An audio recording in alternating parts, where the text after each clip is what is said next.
Test the waters, oh it's hot. I think we're getting close. Racing through the waves, I want to be where nobody knows. Take me, baby, take me to a state of mind that's made up, baby, that's made of all the love we find.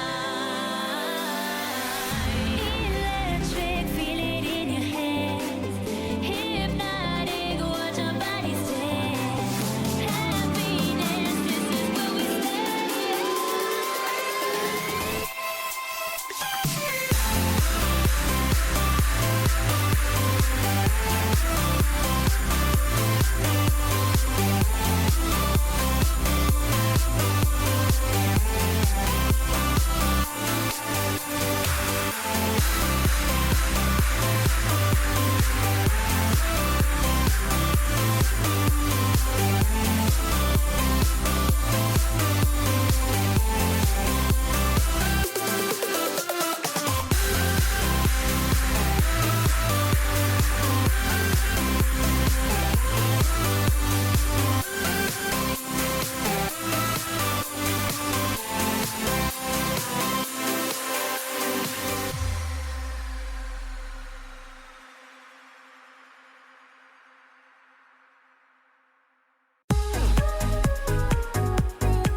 Trace of the night on the way back down from the sky where you left my soul. Can you help me fly? I can't resist, 'cause you have got a hold on me. And all these thoughts, when you are here, you light up the dark sides. To live in the night shine, you take my life and light every side. You fade the dark inside. The living light shines.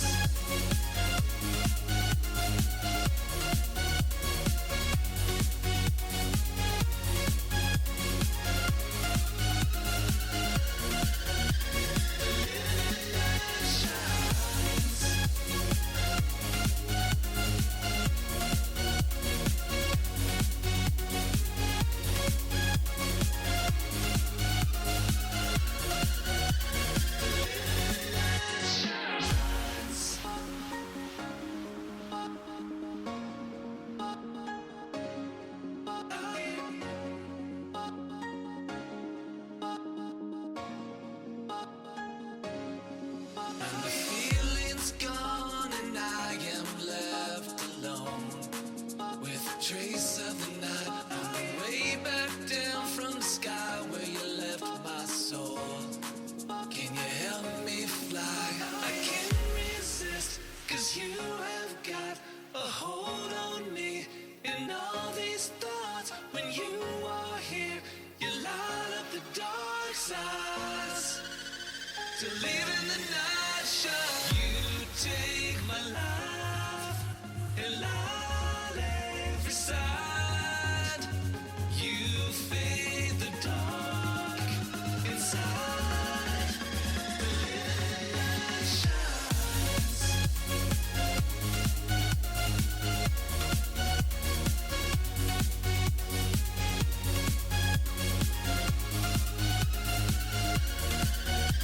The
Hello everybody, I am Nico Noble, and I am here tonight with Harry Dr. Evans to bring you the 2017 Latin America South CLS Unofficial English broadcast. How you doing, Doctor? I am doing all right, ready to get into some games here today. Yep, we should be getting right into Born to Kill versus Last Kings in just a few minutes, although I think I might have actually jumped the gun here. That they did the same like flashy effects they usually do right before they go into the casters for Champion Select, but it was just like a fucking hype video. Oops. Nice one. I get one. Anyways, so last time we saw Born to Kill, they weren't looking so good. They were actually looking really, really bad. Less than good, yeah. So, it's not been a great start because no one expecting too much from them as they come from the coming up from the challenger equivalents in the CLS. So not expecting them to be dominating people in week one, but still a pretty bad showing. You could definitely say that. It was just the thing was they even on an individual level they didn't really look up to like a professional standard. They barely looked like a challenger team. Like I feel like I'm throwing too much shade at them, but I seriously think you could just like throw them into the challenger series and they would probably just be relegated. I mean, they came out of the challenger series, right? I mean, they won. I mean the EU-NA challenger series, not the Latin America challenger series. I don't know, dude. That's toxic. I'm just keeping it real, man. That they looked that bad. On the other hand, though, Last Kings has been looking like a bit better than they were at the end of the last season. They had a real rough patch towards the end of the last season, but they managed to pull a 1-1 versus Furious Gaming, and they looked pretty strong against Rebirth, though that's not very hard. Hey. Dude, where's this coming from? Sorry. What's wrong? Why are you flaming everyone so much? I don't mean to do it. It's just it needs to be done. Rebirth of my homies. Come on. The problem was that they've refreshed their entire roster, all new players. But they got Mantaraya. No, they don't have Mantaraya anymore. Oh, they don't have Mantaraya anymore, do they? I think Mantaraya is on KLG. Alright. They did though. They had Mantaraya. They had him, but now they don't. They actually like literally just rebuilt the whole team. They kicked everybody out and brought in a completely new roster. A decision I don't agree with, especially since Mantaraya and Mega were both very good. Particularly Mega. Mega was by far the carry of this team. Yeah, we actually have. It's surprising how much mid lane talent there is in this region. Yeah, I have to say that there is quite a lot, and I think Yuri in particular is it could like play in the LCS as a mid laner. It'd probably be like top half. Like he's really good, and so is Emp. Everybody else is probably like closer to like a bottom tier LCS team, but that's still pretty good.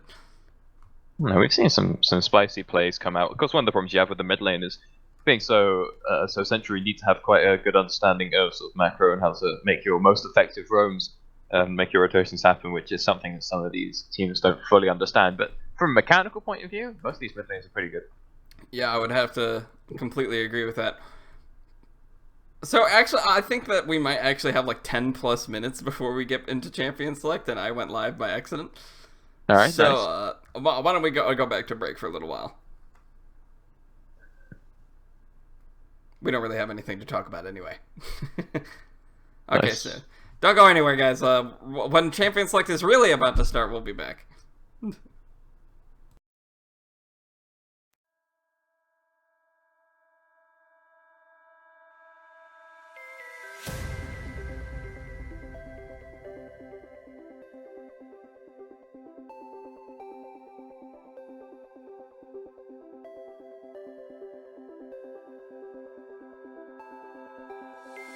Look into my eyes and show me your adventures I haven't seen. Taking all the life, it hits the spot. Walking on fantasy. So take me, baby, take me to a state of mind that's made of, baby, that's made of all that we find.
We can test the waters, oh, it's hard.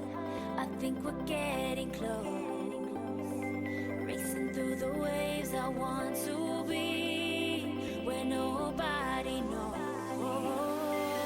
So take me, baby, take me to a state of mind that's made of, baby, that's made of all that we find. Electric, feel it in your hands. Hypnotic, watch our bodies dance. Happiness, this is where we stand.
Feeling's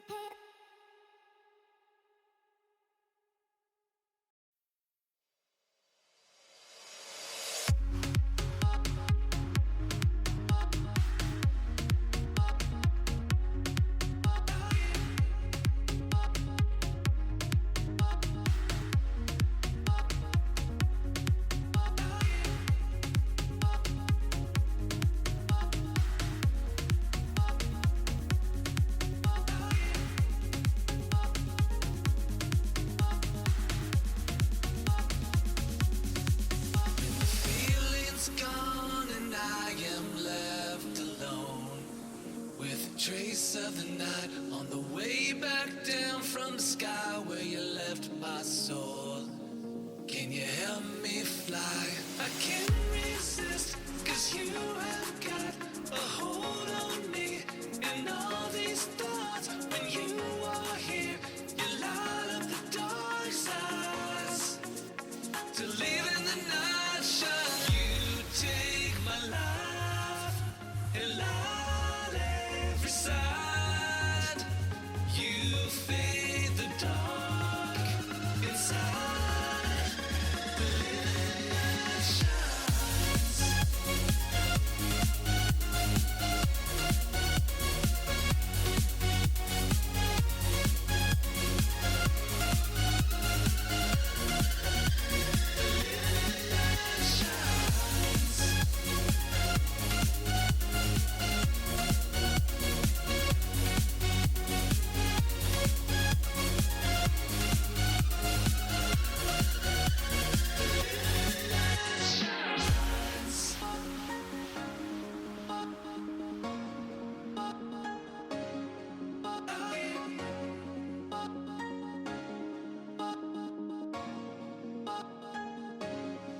And the feeling's gone and I am left alone with a trace of the night on the way back down from the sky where you left my soul. Can you help me fly? I can't resist, 'cause you have got a hold on me. And all these thoughts, when you are here, you light up the dark sides. To live in the night shine, you take my life and light every side. You fade the dark inside. The living night shines.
Hello everybody, I am Nico Deval, and I am here tonight with Harry Dr. Evans, and welcome back to the Latin America South CLS.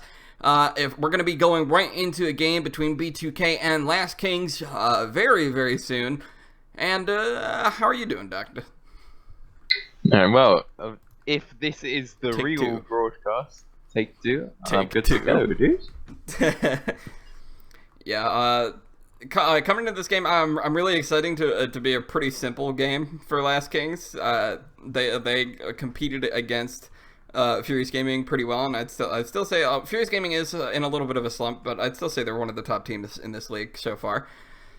And I think they'll grow more throughout the season. But Last Kings, in the meantime, they were second place, like in the middle of the last season, and They were playing pretty poorly towards the end of it, but it really seems like they've gotten their stuff together. Yeah, really starting to get into the swing of it coming into this new season, which is pretty impressive because we're only going to be 2 weeks in. We should be getting into picks and bans relatively shortly. We actually are already into picks and bans, so. Uh-huh. How many picks and bans? How many? I'm at 3 right now. Never mind. Aha! Okay, I'm at after Elise gets banned, 25 seconds. I'll wait for you. Wait, dude, wait. We had a plan and everything. Yeah. Okay, I'm there. Okay, 3, 2, 1, play. Were you on nearly live? Huh? Were you nearly at live then? Yeah. Hey, okay, so we'll pick some bans. Okay, pick some bans. Yeah. I like how they put the phase things above the things now, so now we get to see fuss. What does it mean? What does it mean? I wonder what it means. But anyways, let's take this a little bit more seriously. So Kennen, Fiora, and Caitlyn getting taken away by the side of B2K, and a lot of junglers taken away from Last Kings. Yeah, of course, Born to Kill on the blue side, so they are allowed to go for these lower priority bans. Whereas they can force Last Kings to be banning with things like the Zac, and at least something we see a lot of high priority for in this league. I really like seeing this Galio out of B2K. They banned out the Kennen, which is one of the Galio's direct counters, and then Last Kings didn't ban out the Galio themselves. So really easy lockdown. People say that Kennen's a hard counter to Galio, and I always see Kennen as the pick. I've never seen it do well. Really? I've actually seen it crush Galio at least twice now. Yeah, but out of how many times seen it played? I think it could well just be because people are still trying to figure out how to play this sort of AD Kennen. You do see a lot of people making some mistakes on it, so that could be part of it. Also, Galio just really, really strong. So you see a few more picks come through. Yeah, it just seems to me like Galio is very sensitive to the range that Kennen brings out. He's a very melee-focused champion, and a lot of his abilities focus on that small area around him. So anyone that can really outdistance him in that respect is pretty good against him. But on the other side, for Last Kings, we do see the Varus and the Olaf lockdown. Olaf really a flex pick. It could go top, it could go jungle. What do you think is more likely? Yeah, almost definitely going to be an Olaf jungle. It's very, very, very rare that we see an Olaf top lane picked up, and a very nice counter answered with B2K in that they picked up the Tahm Kench down there for Elefante. Because Tahm Kench, very, very useful versus that Olaf. Of course, when he tries to run down your carry, you can just devour them and get out. Indeed you can. And it's definitely good with this Graves in particular, because once Graves runs out of bullets, he really needs some time to reload, and if Tahm Kench can eat him up if he's in danger, it definitely gives him a chance to just output some more damage. Syndra is going to be locked up for the last pick of this phase as we're getting into the second ban phase. Ashe going to be taken away immediately by Last Kings. I like this Syndra pickup. I've seen it do very, very well, especially in the lane phase. Yeah, Syndra is very, very, very strong, of course, and pretty smart of Last Kings to sort of pick it up here if they were worried that it would get banned out. Because what you usually tend to see is that the red side, if a Syndra is not banned, red side will get it. And it's usually picked up in that very, very last rotation, or it will be banned in phase 1 by the blue team because it's so easy to get countered. But they don't ban it in the first phase, so Last Kings go fine. We'll just take it for ourselves, although they do get into that Tahm Kench, which can do very, very well versus it. Yeah, I guess the overlay is crashed. But the second ban phase is now over. Nice takeaway for the Jarvan from the side of B2K. It's been very popular recently, especially due to just like its wave clear, but also its ability to really get onto the back line. Yeah, and also taking away the Gangplank as well. Gangplank very, very good into Galago because it's a pretty free lane for the Gangplank. Gangplank does very well versus tanks because they can't really pressure him and he can just farm and get a few easy bandit stacks as well. So we see Gatorcrack actually locking in for Tristana. I think there's a lot of interesting picks coming out from B2K. The Tahm Kench has fallen a bit out of the meta recently, and so is the Tristana. And if they lock in this Talon, that would also be pretty different as well. Just Not a lot of standard picks coming out from the side of B2K, although the Orianna would be pretty standard, and that's the one they're going to pick up. So just an untraditional bottom lane. We do see a fair bit of Tahm Kench here in the CLS, but it's just usually banned. Very, very strong champion in certain situations.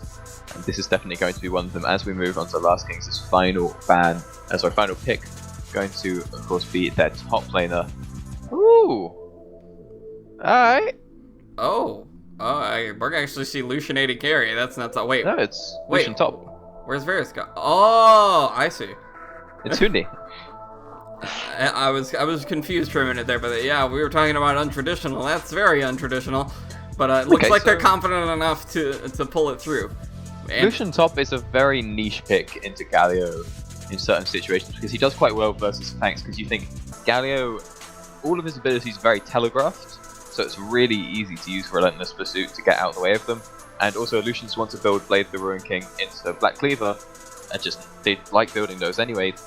And if they're laning versus a tank, even better. So it could be pretty interesting for Nifu, but it does mean the whole team is going to be slightly squishier because they won't have a sort of tank / bruiser top laner, but they do have that Olaf jungle to try and even it out a bit. The Lucian also happens to just be a really good lane bully, which is pretty effective against Galio in particular, who's very sensitive to that kind of thing thanks to his just short ranges. And but yeah, definitely that Blade of the Ruin King build is going to be really effective against him. Though I think Last Kings has less practice as this pick, and more that they're just really confident against B2K, which is very understandable. Yeah, it could well just be a confidence thing. Maybe they're not taking the game all too seriously after seeing B2K's previous performances. So it looks like we think the matchup to watch is going to be this mid lane. Orianna Syndra, very, very staple matchup. Orianna can survive through a Syndra because she's quite tanky with her Command Protect and the extra magic resistant armor she'll be getting just from having the ball on her. Yeah, so it should be okay for B2K's mid laner there. Also, just build some Merc Treads and maybe build an Abyssal and maybe some Merc Treads as well. So he's not going to be in too much of a risk of going down to Syndra, and just to put the cherry on top, picking up a barrier as well. This proves to me that I should be in the CLS. I should be at Gato Crex's. Aren't you like silver too? Yeah. Yes. Obviously, yes. I'm silver too. Yeah. High elo. High elo, man. Wait, what elo are you? I'm gold 2 right now. Oh, my mistake, dude.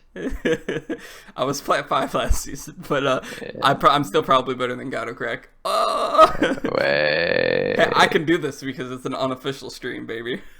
Wait. But anyways, looking back towards the game itself, looks like we're gonna have a pretty standard start. Sonic and Rockies do get a little bit into the red side jungle of B2K, but they just end up taking a bit of poke damage away from Gato Crack and Lafante. And we just take a second to talk about this jungle matchup real quick, because we haven't really spoken about it yet. Toti versus Inkos, Graves versus Olaf. Graves, definitely an S tier jungler for the last few months now, whereas Olaf sort of falling in and out of favor. Definitely going to be quite easy for Toti. Now, Inkos can sort of match the speed of his farming because he's playing that Olaf. However, Toti, he can just sort of walk in and gun down Inkos if he wants to. If he wants to give it a go, Inkos can't actually do too much to fight back if Toti can kite him well. And then Toti will just sort of hit his power spike slightly earlier and eventually just outscale him slightly harder. It could be quite easy for Toti to take over this game on that Graves. Also worth noting, Inkos picking up a machete as opposed to a Hunter's Talisman, so just be very, very careful with his undertow usage. Yeah, although he definitely has an advantage in that he is much better in the ganking department. So if Inkos gets out onto the map a bit earlier than Toddy does, I think he's going to have a lot more influence on this game. But Toddy also has just the opportunity to really invade, start taking away camps, and putting Inkos behind. Yeah, Inkos does have that ganking potential, but this is still an Olaf we're talking about. Yes, it's better than a Graves, but it's still, it's still an Olaf. This isn't like having an Elise or a Lee Sin in your game.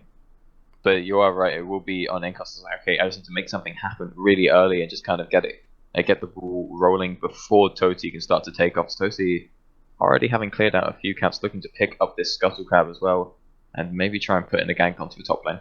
Yeah, the one thing that does give Toddy an advantage in terms of the ganks is that B2K has pretty powerful CC in their solo lanes, and once in particular Orianna hits level 6, there's a lot more gank potential for Toddy than probably for Inkos, because a lot of Last King's members have trouble setting up their own ganks, especially before level 6. Yeah, and we will have to see if that will be the case during this game. Pretty hard for actually most members of Last Kings to set up any ganks. Just even once they hit 6, I mean, the only opportunities for Inkos will be down in that bottom lane, mostly using that Chain of Corruption if he wants to make any ganks happen. Maybe playing off of Rakiz, who caught out in the river, but follows the Ghost and gets away safely. Yeah, I think setting up a gank on Syndra is just pretty hard, just because the Scatter of the Weak naturally pushes the enemy backwards. So unless you do it at an angle, it can actually just end up pushing them under their tower, where your jungler can't really reach them, especially pre-6. Yeah, very much going to be the case in here, as we are seeing Kings just shove.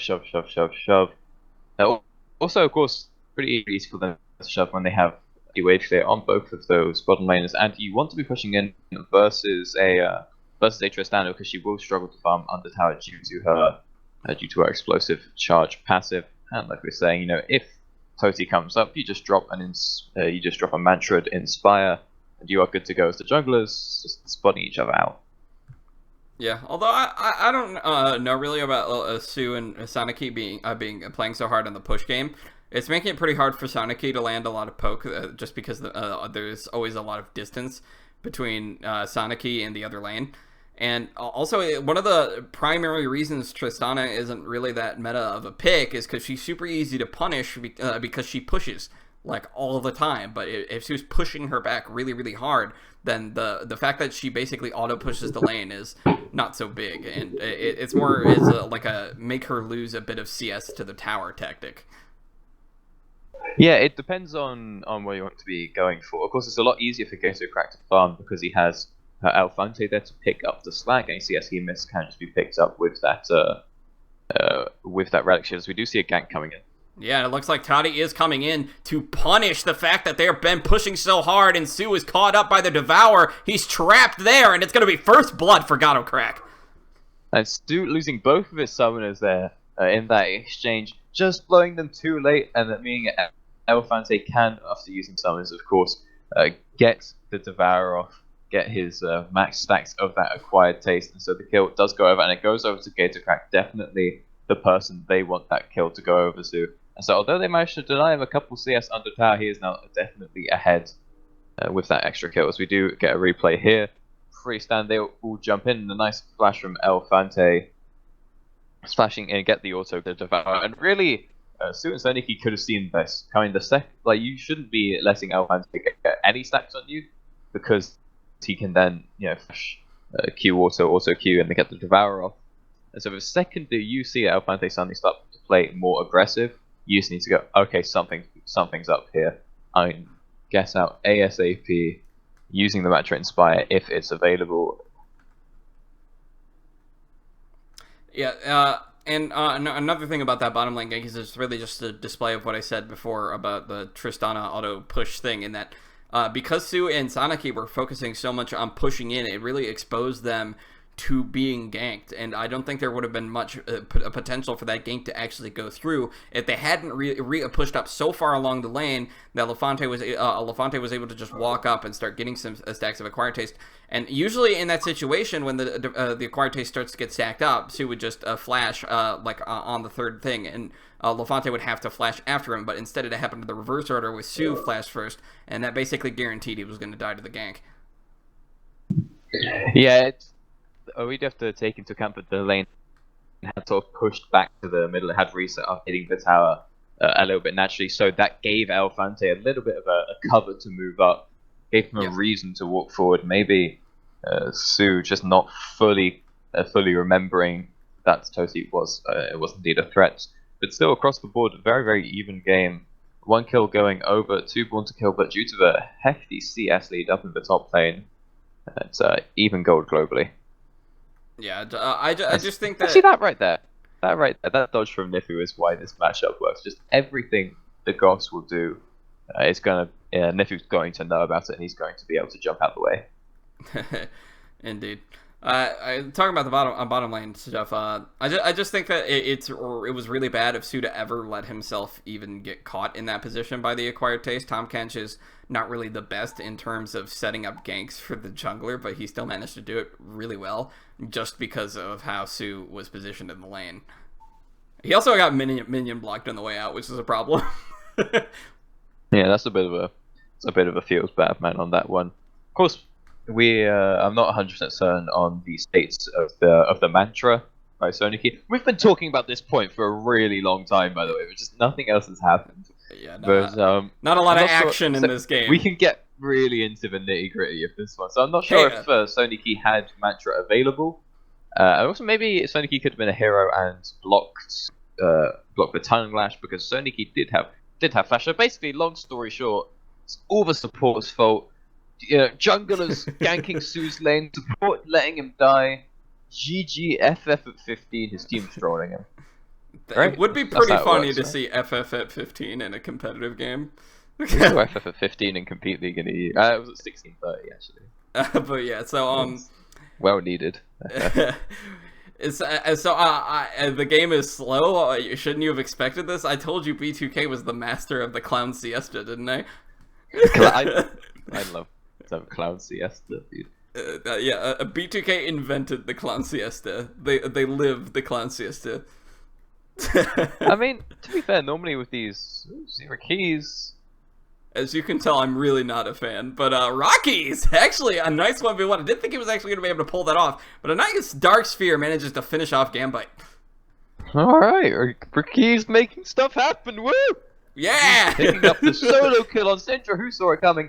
But actually, very, very greedy from Gambite there, dying with both of his summoners available. Ricky's blowing Ghost to get that kill, as we do see Toti hanging around in this bottom lane. Again, summoners just coming up as soon, not having flash quite just yet. But it's warded this time, they know he's there, they will back off. And because Toti is spending this time in the bottom lane, this gives a lot of time for Ricky's and Inkos to whack away at this mid lane tower. But it looks like we could see an Abyssal Voyage try to convert.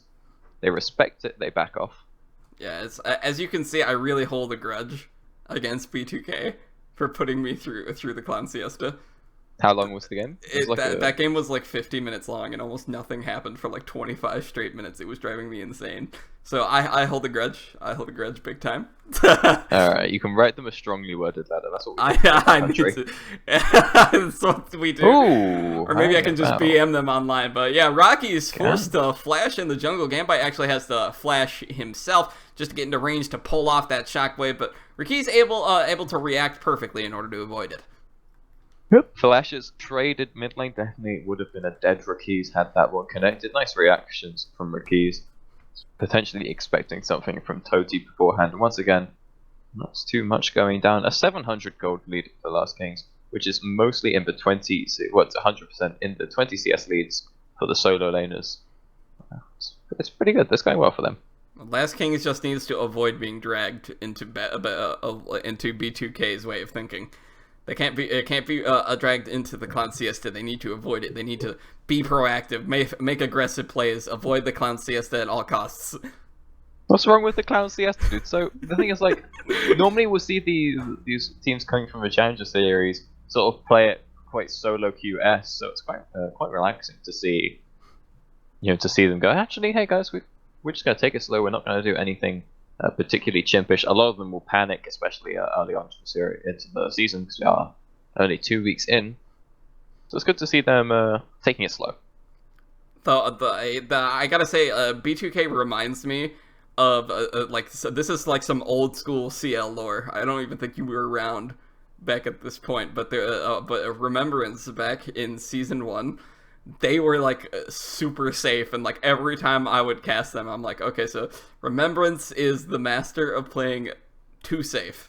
They play the game too slowly. They may be first place right now, but they play the game so slowly that they just leave open opportunities for the other team to do things that put them into the lead, and they didn't tend to. What they tended to do was draft compositions that would usually win in that situation anyway. B2K reminds me of them, except without the smart drafting. No, wow. I mean, that may have been before my time. You know, I don't actually watch NACL. You know, I only watch good Rip. leagues. Oh, exactly. I don't watch too much EUCL either. Well, that's a lie. I watch all of it because I'm, you know, there. But I'm there. but I don't pay attention. I pay some attention. Pay a little It's alright. attention. It depends who's playing. And I love how we have gotten so bored by this game. A different league. Yeah, we've gotten so bored by this game, we've resorted to CL lore. Oh. Should we have a lore compendium for Compete League? Who's the Compete League lore master? We really need one of those. That would be great.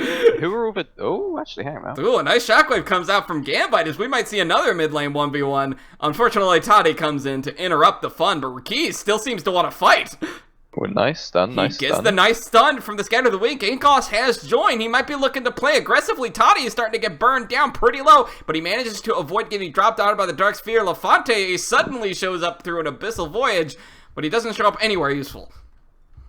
And yeah, Abyssal Voyage being taken off the table could actually be pretty important. Opens up a few opportunities for Last Kings now. Some of that Ghost's being used. Rakiz's Ghost really being used on cooldown. But no one's still going down. Gambito has barrier, doesn't need it. Nowhere near enough damage from Rakiz, but he will be forced to recall. So once again, a little bit extra damage is going to go in onto that mid lane tower. And we see the third bit of action in nearly 15 minutes. Did you just call him Gambito? Huh? Did you just call him Gambito? I have no idea. Because that's what I heard. Okay, I probably did. I'm leaned back. I'm chill. I feel like I need. E is a very similar letter to I always looked over. I was like, what's it called again? Oh, Gambito. All right. I feel like I need. I feel like it gets hit.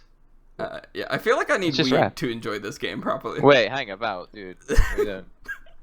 Wait. Oh, Toddy! He walks into the bush against Inkos. Inkos is going up against him, but here comes the hero's entrance, and Lafante is here as well. Godok actually joins by jumping over the wall. Nifu is forced to flash. He's about to get eaten. The Devourer, is it in range? It's not going to be. The Wings of War actually comes out from Nifu. He's so low. Lafante finishes him off with a tongue lash. Yeah, nice cross-map movement there from BTK, bringing up their bomb lane, bringing in their jungler. 4 people up there. Going to get a lot of damage onto this tower as well, although Inkos might be able to defend with his blue buff, with his undertows. They do finally actually manage to hit Nifu with any of Kos's abilities, land that taunt, and do manage to pick up the kill. He's been pushing all game, completely left alone for 16 minutes until B2 go, hey, he's going to keep pushing. We'll just come for him, you know? Yeah, the thing is that even with that play, B2K is still like 2,000 plus gold behind. It's the CS leads. It's literally CS all in the solo laners. The ADCs are pretty much even slight advantage over to Gator Crack because of the gold lead that Sue has, because the CS lead that Sue has, but Gator Crack having that one extra assist puts him about 4 CS ahead in this matchup. Gambite! Nice 1v1 by Rakiz, knocking a Gambite off the map with a quick unleash power. Toddy might be able to take the dragon in return for all of that, but who even cares?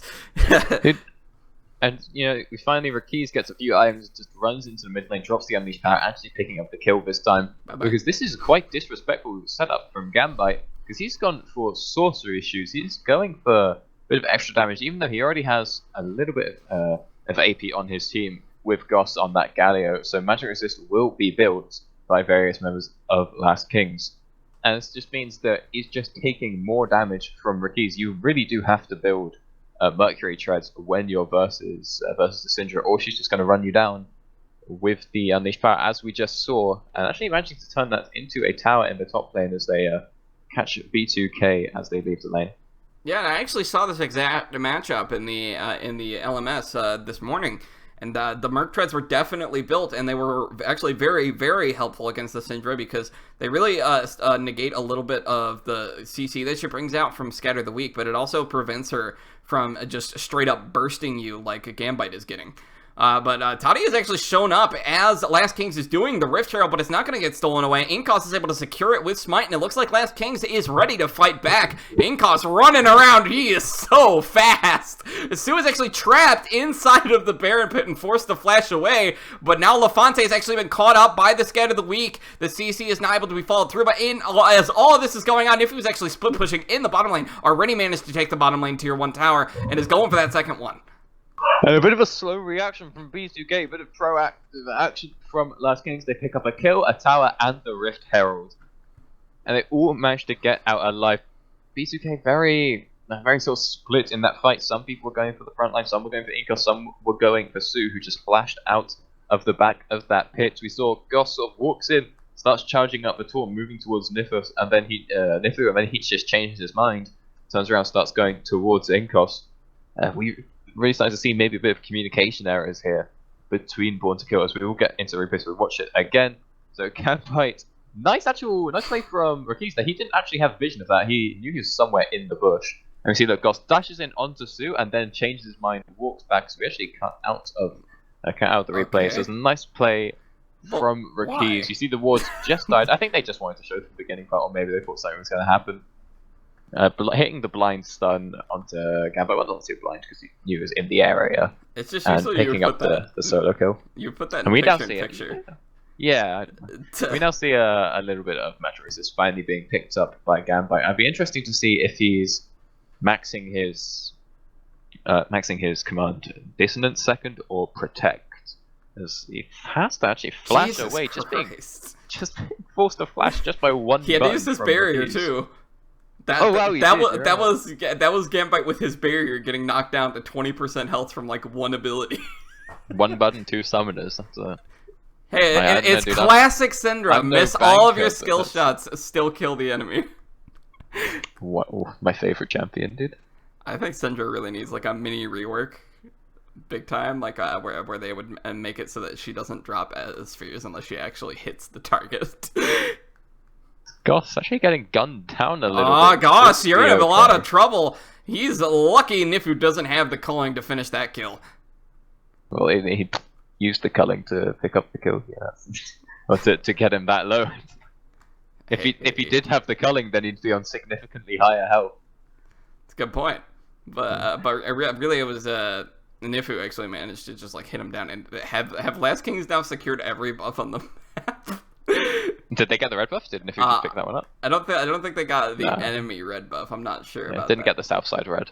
But dude, what I'd like to see from Syndra is if they made maybe the bulls like smaller and shorter cooldown something and make it so it's actually something you kind of have to play around. I'd like to see that on like make the Sand Soldiers much higher attack speed, much shorter cooldown, and much more of them, and give the Q no damage on the cast, but make it a much shorter cooldown, so it very much becomes basically you're playing an RTS.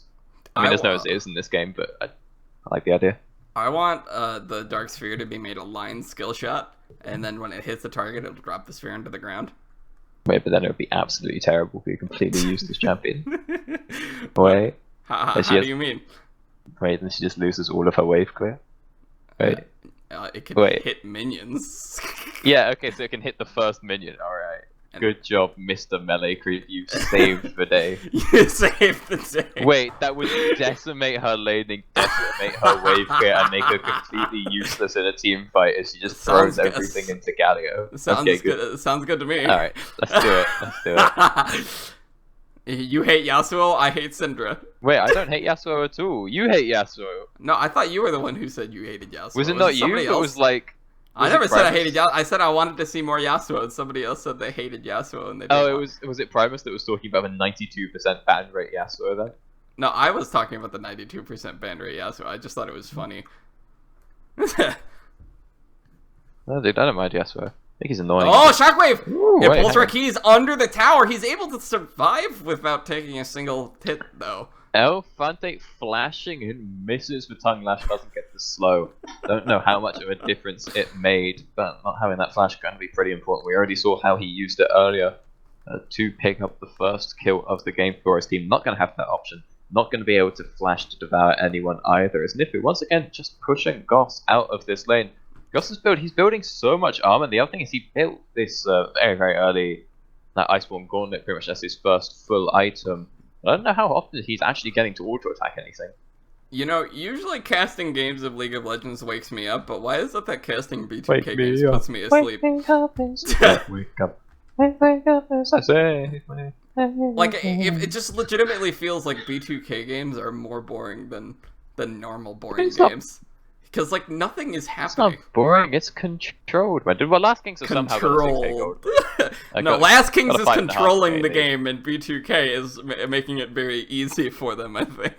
I mean, I just feel like B2K haven't done too much proactive. They got that first. It's basically Last Kings go, look, we know we have the better macro, you know, like we have the better macro, we have the better sort of picks, and we've got a constant source of pressure with Nifu, who's very, very hard to gank because Goss can't really hit him with anything, which means he can't set up for Toti, so it has to be, you know, either a sort of 3v1 or they have to send Gunbite, which means they lose, Gunbite even, meaning that they lose lose a lot of their team fighting pressure, so Nifu can just get its constant split push pressure down.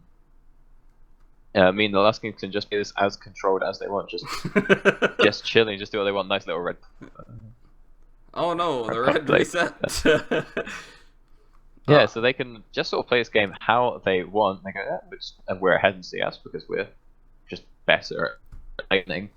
We've got better macro sense, and we've got one Fed guy. We've got Rakiz as 3-0, you know, dual penetration items, so he's good to go. He's just going to one shot any squish. He's all right. They can just do what they want, and B2K haven't really done anything proactive to try and bring the game back. They've got no towers. They've got that one kill early on, and then another kill a bit later. Well, the second kill was more of a reactive thing. The first kill, fine. First blood, proactive play, nice. And then Toti not doing too much else. I mean, he's been farming up. He's playing Graves, though, so that's kind of your thing. He's been power farming the jungle. That's okay, but he's going to need to turn that gold into results soon. See, the thing about, you know, Clown Fiesta teams that just play really proactively all the time, making all these aggressive plays, even if some of them are stupid, I would actually consider them better than a B2K, just because at least when you're making a bunch of stupid plays, you can actually catch the enemy team off guard. But by just doing nothing, like, all game, you can't even do that. But Rocky's actually jumping here in the back. He gets exhausted after he flashes in, and now actually bursted out after getting sucked into the shockwave. Crack is able to take him out and get that shutdown, starting to get a little bit of gold onto him. He's finally going down, using his summoners a bit too aggressively, and you were just saying about how you don't think that this style from B2K is too good. I was going to offer the counter argument. I was going to say, well, if you do nothing, you can't make any mistakes, and then you just have to wait for your opponents to make one. That was doing nothing is a mistake. Okay, that's not the point, because Raki's now dead, so they can go for the Baron. We're actually going to be seeing a 4v5 around the Baron. B2K has already secured it, but Last Kings looks like they still want to fight. The hero's entrance is enough to stop them from going in, so Goss is going to pay, but definitely a 1 for Baron trade, definitely worth it for B2K.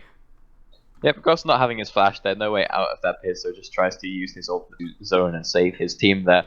This is what I mean. Okay, so this strategy of doing nothing would have been significantly better. No, hang on. Who's the analyst here? Oh, nice shockwave. Oh, a nice two-man shockwave comes out from Gambit. It sucks Sue into the front, but no kill comes through. Yeah, but okay, nothing having kills, blowing the heel at least getting something for the shockwave. But the thing about this is, if they had been even in CS, and if they'd had a way to deal with Nifu, then this game would still be very, very even, or up until like the last minute would have been very, very even. And then all you have to do is, because you think, you know, we're getting well, I'm okay with it. You're getting very tilted by this game. Think about how their opponents must feel. You know, Last Kings probably getting pretty bored in this, and they're probably starting to fall asleep. And then poor your opponents just go into making mistakes. Yeah, dude, no, I'm not even meaning. It's like, okay, we'll just play this game long slow. It's like, you know how you have those Baron dances, especially in the LCK, where teams will just run between Baron and mid and Baron mid. They'll do it for 20 minutes. And the whole point of that is just, they'll mess up eventually. Like, Born to Kill don't actually... I mean, sure, it's going to be a really slow, really boring game, and if they make that one mistake first, then they're the ones that lose out. If they don't think they're going to make the mistake, if they think they can hold Last Kings at bay, then they're good to go. Of course, the issue to this is if Last Kings do a lot more, because Last Kings not doing too much either. If they went completely all out, proactive, and Born to Kill weren't ready to handle it, then this game could have gone very, very differently. But right now, it's actually looking pretty good for Born to Kill, though they are still behind in gold. They have a nice Baron buff as Nifu dashing in. Oh, Goss, he is able to flash away. The taunt doesn't last quite long enough. Toddy rides into the bottom lane as well. Incost and Soniki have shown up, like maybe looking for a bit of a counter engage. I think the real problem here is that Last Kings doesn't really have a bunch of engage, so they're not able to start fights by themselves. So it just ends up being a long-ass stalling game. No, right there. Nifu dashing in onto Goss. It doesn't have vision outside of that eastern quadrant, and he knows that people are sort of roughly somewhere around him, and he dashes into Goss. The whole point of this pick is that he can always dash out. This is showing Nifu. He's starting to lose it a little bit. And so am I. You don't need to send your entire team to stop Goss. You don't even need to send your entire team just to stop the push from Born to Kill. I mean, it's only so fast you can push away. If having Gambite there with Goss doesn't actually change it all too much. As long as you have someone that can clear it, you just need to send like maybe Sue and Rakiz, or just Soniki and Rakiz or something. Just 2 people that can clear it. Again, Incost, Olaf, very good wave clear, but they send like 4 people down to that bottom lane, which means that Gatorcrack can just stay in the mid lane and push it out. They're slipping. I have to agree with that. I really think Last Kings didn't really execute the draft very well. They don't have any reliable engage, so they can't stop from V2K from playing this constant stalling strategy. And Nifu, what the hell? I think like B2K being in the game just makes the enemy play worse. Dude, he's.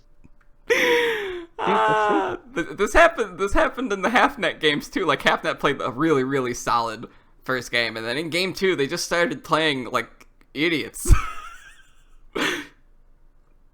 Rakiz is gonna get caught out by the Wings of War. Rakiz is now stuck there, not able to escape. Gattlecrack on the side, looking to take out a kill of his own. Manages to take out Soniki in the back line.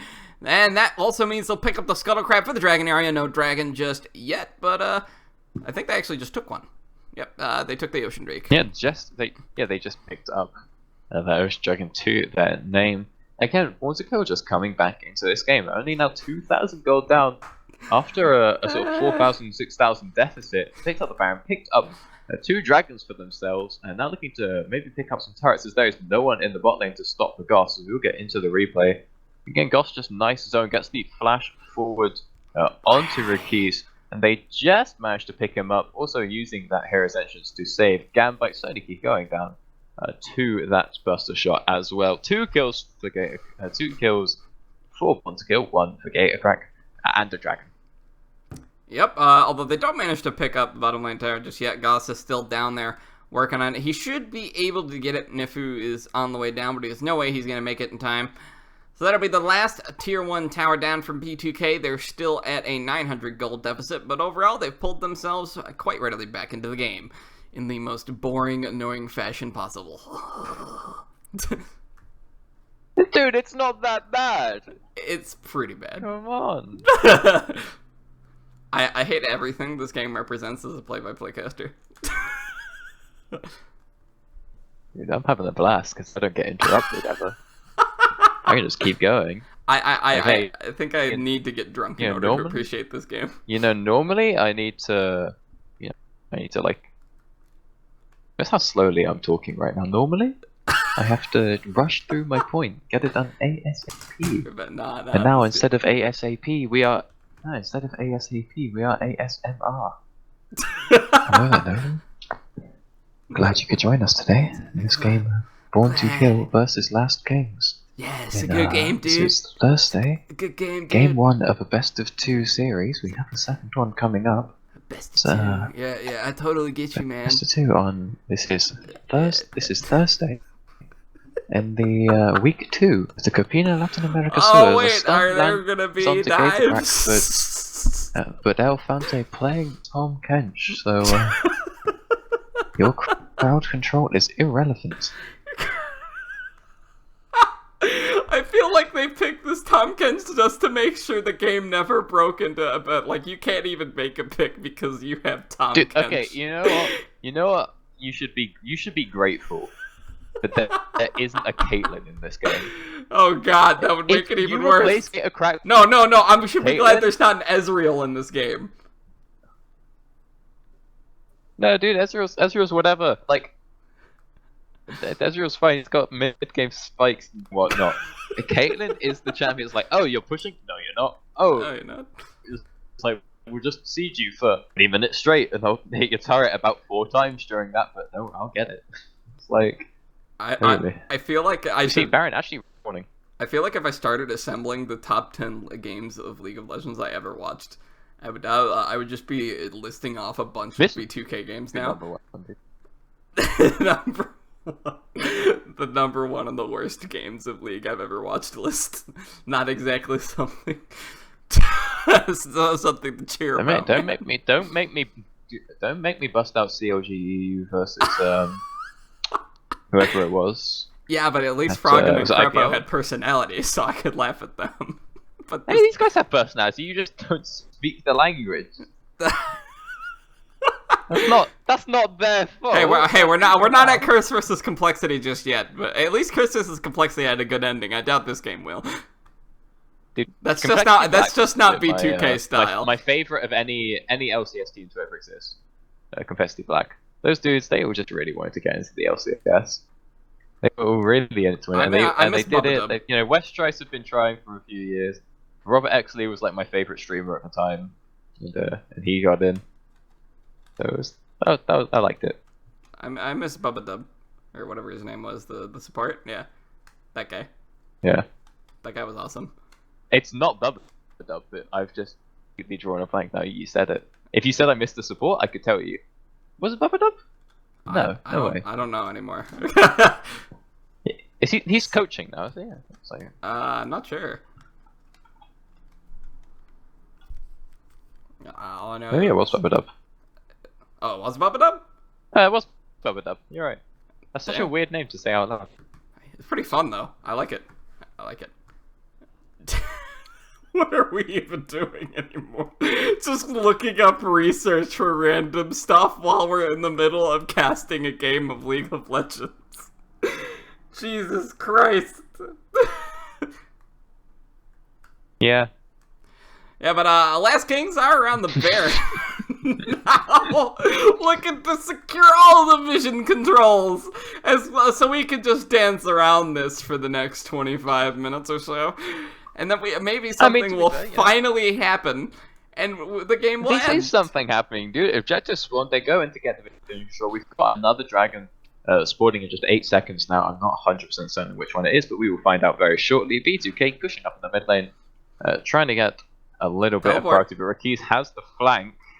Nifu also has the flank. He's just completed his teleport. He's running in behind B2K. Inkos starting the engage with the Righteous Glory. They're going after Toddy. The hero's entrance comes through. It knocks Nifu up, but a nice redemption will keep Inkos alive. Nifu trapped on the front of the fight, trying to do some damage. Goss gets exploded. There goes the tank, and that means Last Kings can go after the backline. Gambite is going to be the next target. He's going to go down. A double kill for Rockies. They're looking for Lafante next. Gattocrack tries to wait in the bush. A double kill comes through for Nifu, and a triple kill for Rockies to finish it. Finally, an ace for Last Kings will break this game open as they start looking to take in the game. Yes!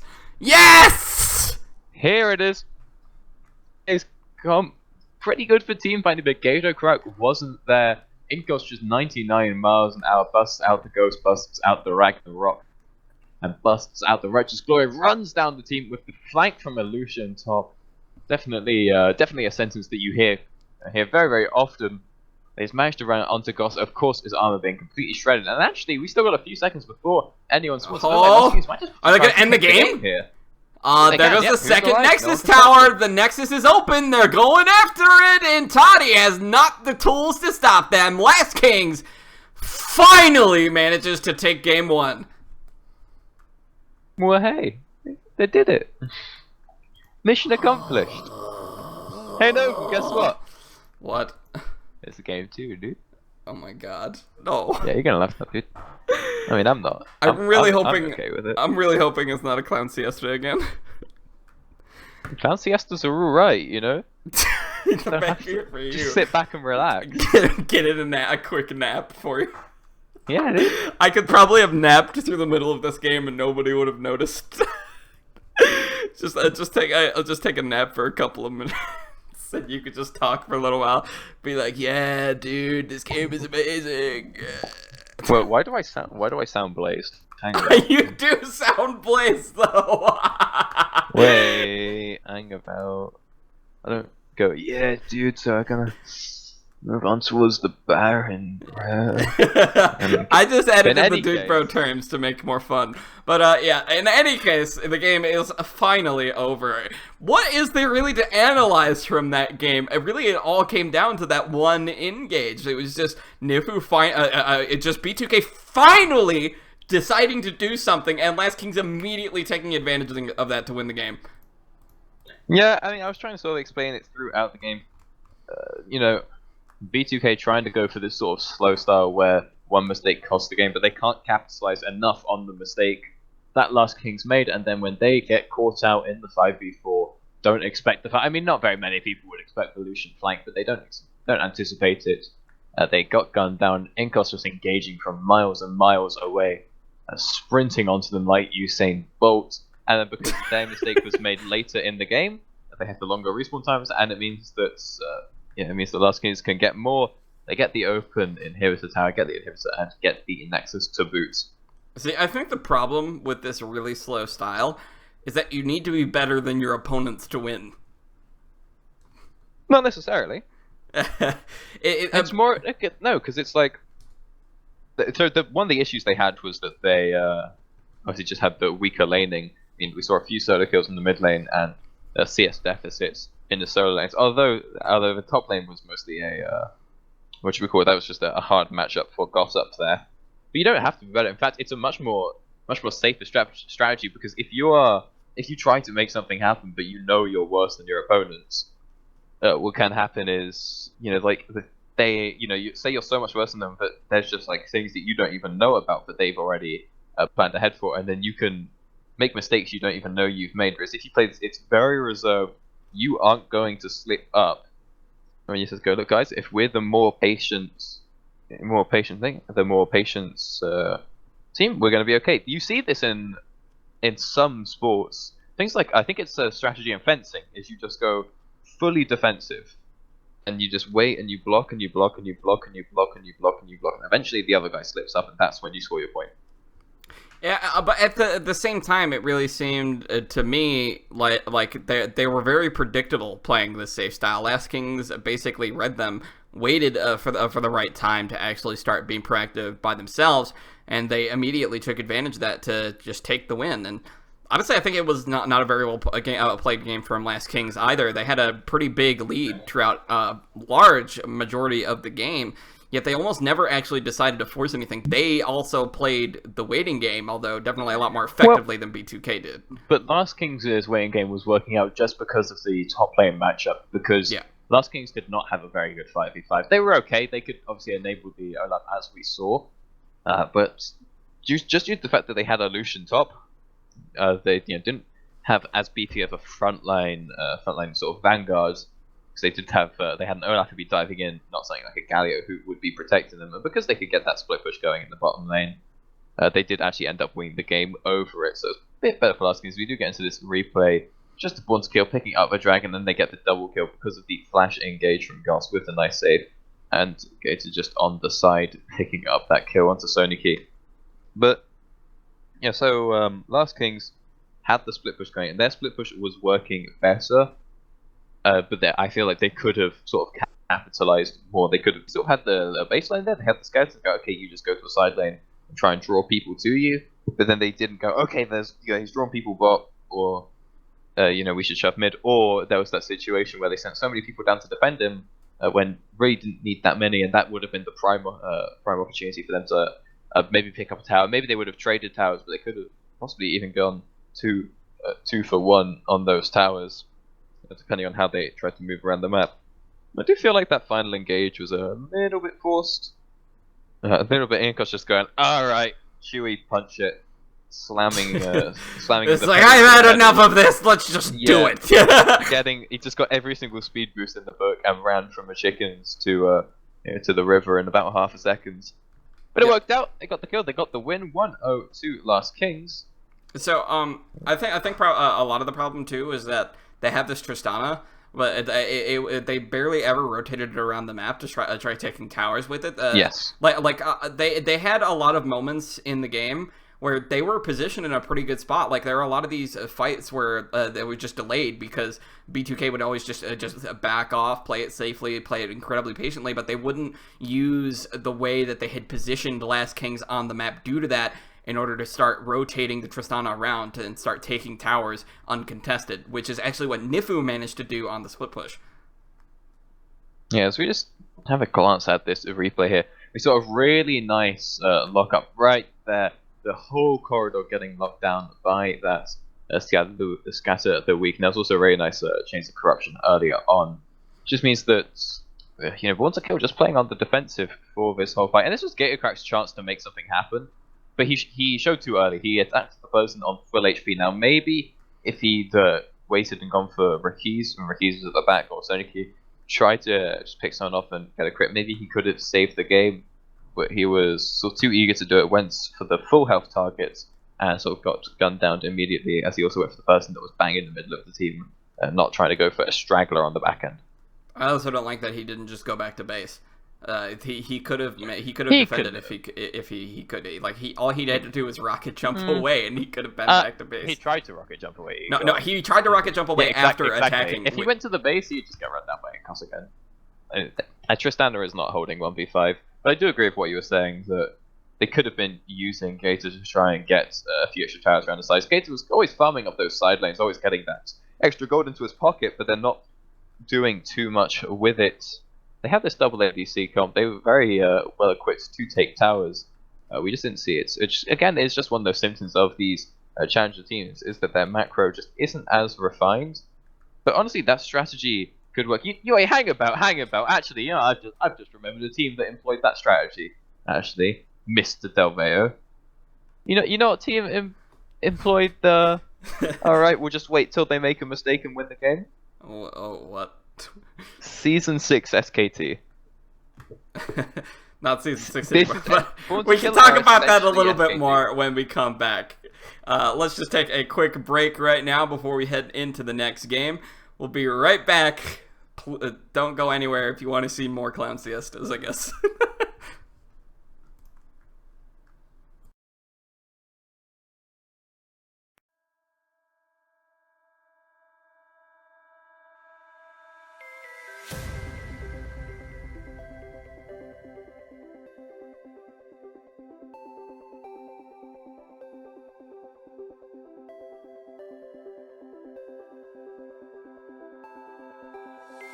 Look into my eyes and show me your adventures I haven't seen.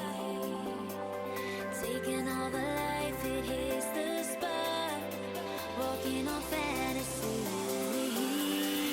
So take me, baby, take me to a state of mind that's made up, baby, that's made up all that we find.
think we're getting close. Racing through the waves, I want to be where nobody knows. Take me, baby, take me to a state of mind that's made up, baby, that's made of all the love we find. Electric, feel it in your hands. Hypnotic, watch our bodies dance. Happiness, this is where we stand.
Feeling's gone and I am left alone with a trace of the night on the way back down from the sky where you left my soul.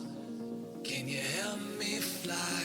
I can't resist, 'cause you have got a hold on me and all these thoughts. When you are here, you light up the dark sides to live in the night shine.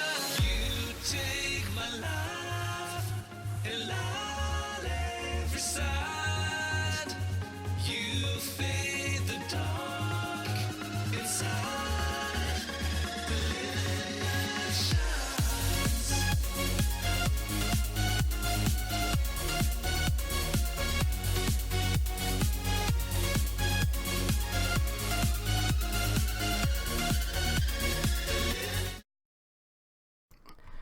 Hello everybody, I am Nico Novel, and I'm here tonight with Harry Dr. Evans to bring you Game 2 of this series between B2K and Last Kings.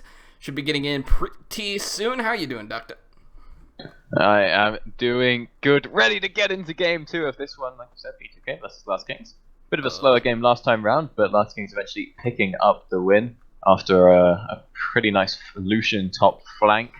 Yeah, very strong move. Really something that Montekill really should have been expecting, you know. The impressive Lucian flank that decides the game. How'd you not anticipate that one? I don't generally anticipate Lucians will end the games by flanking. But that is what happened, as we're going to be getting into Game 2. Last Kings on the blue side this time. I'm really hoping they draft something a little bit more like aggressive for this game, because it really seemed like not only picking the Lucian top, but also picking the Olaf as their primary engage made it so that they didn't really have the tools to start fights when they needed to. Yeah, it was a sort of interesting comp dynamic. They had a really good split, which going a really good way to take towers. Their engage was slightly lacking. Olaf engage is fine, but it's not as nice as, for example, a Flash Galio taunt, which we did see down on that fight by Dragon, of course. Yeah, and it really managed to take advantage of the fact that Rockies didn't really have that much protection, and also because he like walked into that pit, but then he kind of walked the wrong way. So when the flash taunt happened, he didn't actually have the karma there to help him support him. So he was trapped on the other side of the wall, too far to offer any assistance. Yeah, it was Ooh, is this a new support? A little bit of a split fight. Well, we have the substitute support for Last Kings. I just noticed this. Ah. Damn. I didn't even know this was on their roster. I guess you do have to have a couple of subs. Primo? Yeah. Wait, this is fake Primo. Hold up. Wait, what? There's a guy in high elo EUS solo queue. He's like D2 or something. He's called Primo, but with instead of 2 O's, 1 0. And he only plays Muramana AD Blitzcrank top. I guess we'll see if he plays AD Muramana Blitzcrank support. Okay, let's do it, dude. It's a fake Primo. Maybe he's just pre-moo. Nah. Anyway, picks and bans once again. Red side, Elise and Zac bans. Elise strangely high priority here in this CLS. Obviously, Zac has to be banned away by the red side because he is far too strong. And we actually see a Galio ban from Last Kings. Quite interesting because they are the blue sides themselves, so they don't want to play it. Don't want to play Jace either. They just want to get that first pick Syndra for keys. But because they first pick it, this means there's obviously a lot of opportunities for Gambit Sukan to pick. Maybe he goes for the Vladimir or the Echo. Those are the two sort of traditional counters to that Syndra. Yeah, although it seems so far that B2K wants to draft a very similar composition to the one they drafted last game. They're already taking the Tom Kench and the Graves away. Up to Last Kings to maybe adapt so they can win the game a bit faster this time. Yeah, B2K going for the if it's only slightly broke, don't fix it strategy. Looking to pick up very similar composition because they had a good idea. Despite what some people might say, the composition had its strengths, had its areas. But we'll have to see if they can pull it off slightly better this time around, if that's their intention. Well, I never really thought the composition was the problem. I thought it was their ability to use it properly, especially when they picked up the Tristana, but never really transitioned her around to siege towers, which is really Tristana's job. When you pick Tristana, you put her on towers and make them explode, but they never managed to take advantage of where Last Kings was on the map to at least send Tristana over to that side lane and get a lot of chip damage on the outer towers. Yeah, so we'll have to see what they go for this time round. We now see the first change so far being the Ashe pick up for Su. Get that Ashe Karma, a lot of crowd control, a lot of peel, a lot of kiting down there, and also a bit more in the way of engage, which is definitely something the Last Kings were lacking. And the other alteration going to be this Xayah picked up for Gator Crack, because I think they're looking to maybe get a slightly better team fight. Again, still a very defensive ADC, has some really good ways to kite and peel off of herself. They go, hey, we picked the Tristana to demolish towers, and we weren't doing that, so let's pick an ADC that plays to our strengths, and they go for the Xayah. Yeah, and another thing is Xayah works really well with Tahm Kench, I think, just because she doesn't really win lane phase that hard, but when she does, it's usually off of the fact that she can basically start a fight herself if she can position her feathers properly. I think that's really good for the Tahm Kench because it gives him a lot more time to set up his acquired taste so that he can get the Devour, get the stun from his Tongue Lash, and so I think that's a very good pair with the Tahm Kench, and it just works really well. Yeah, it's a very nice. Oh, what the? Ooh. Okay, so they banned the kit. Hang on. Alright, let me think this one through. Obviously not a mid lane, so it's definitely a top lane targeted ban. I think they want Galio. And okay, I think they want to pick up Gangplank. I think that's Born to Kill's plan here. Get a Gangplank in the top lane. Kayle, very good into Gangplank because she can destroy the barrels so easily. She has very high attack speed and no travel time on her projectile. Also, Fiora okay into Gangplank, and we do see the ban of Jace as well, as we do see Fizz picked up. Could be mid, could be top. I think if it's mid, then they don't have a tank if they pick Gangplank, so I'll be wrong. But mid is good versus Syndra. He has the playful tricks though. Okay, it'll probably be mid. Yeah, I think the Fizz is fine for lane, even if it does go top, but I think the bigger problem here is that the problem with the team fight, the last team fight of the last game, is that once the Galio died, they had nothing. They broke into a complete run state for everybody, and that's not something Fizz is going to address if it's going to go into the top lane. Okay, but if they do lock in Shen here, then Gangplank suddenly becomes a really good pick. We've seen Gangplank banned quite often. It was even banned last game banned by Born to Kill because they had that Galio. And Gangplank into Shen is Shen's second worst matchup next to Darius. Darius actually kills the Shen, whereas Shen is completely neutralized by the Gangplank. And he actually goes for the Jarvan. Okay, it's going to play Jarvan into that Shen, trying to get his split push on, looking to dive into that backline. Although it's going to be a lot harder when Nifu has those shields. Yeah, or just the one shield, actually. Definitely should be, although I do like the Jarvan because it can apply pressure without standing on the front as much. And the Cataclysm, I think, will do pretty well for the fact that once the Galio was down in the last game, Last Kings was just able to run over them. I don't think that'll happen as long as the Cataclysm is in the way, and particularly because Goss will be going after the backline. And when the fight ends, Su and Rockies won't be in such a good position that they can run over the backline basically by themselves. But overall, I still have to say I like Last King's draft a bit more. They've drafted a lot more engaged tools this game, and but they still managed to balance out the composition in the very much the same way. And it's very much a good point you're making that Jarvan into Olaf pretty good because you can just drop the cage around him and then you're good to go. Yeah. So we'll have to see if we can play out this game slightly better. Are we going to see the same controlled style, or are we going to see it maybe a little bit more action? Of course, Jarvan, a bit of a proactive, aggressive top laner, We do see him picked up by quite a few people, such as Ray, notorious for playing that. You remember Cloud9 very notorious for playing his aggressive Jarvan top. Some people like to go full lethality. Some people may be willing a bit more tank. I assume we're going to see a bit more of a tankier Jarvan this time round. But I'm excited to see what they pull out. So the one thing I saw about the Jarvan earlier is that it's really good for putting in the side lanes and clearing out the waves. All you need to do is really rush Tiamat, and you can compile a nice split push threat. He's always going to be pushing in that side lane, and he has a pretty reliable escape in the flag and drag combo. I think that would work very well, especially with the way B2K generally plays the game. Yeah, it's the usual build if you're going for this sort of Jarvan, especially now that lethality is sort of dead in the water, is you go Tiamat, Black Cleaver, Titanic Hydra. And you get a really good split push going on, and you get really nice duels versus tanks. You're not exactly shredding them, but you do tend to win out most of the time. You have a lot of armor shred with that Dragon Lance, and then of course the Black Cleaver on top of that as well. I also just really like split pushers against the Shen, just because it forces him when he wants to use... Oh wait, we're actually going to get a level 1 fight here. Rockies is the target, but Nifu steps in to block out the tongue lash, and Nifu is going to be forced to flash out over the wall. Strange level 1 fight. I'm not exactly sure what just happened there. Alright, already a bit of action going.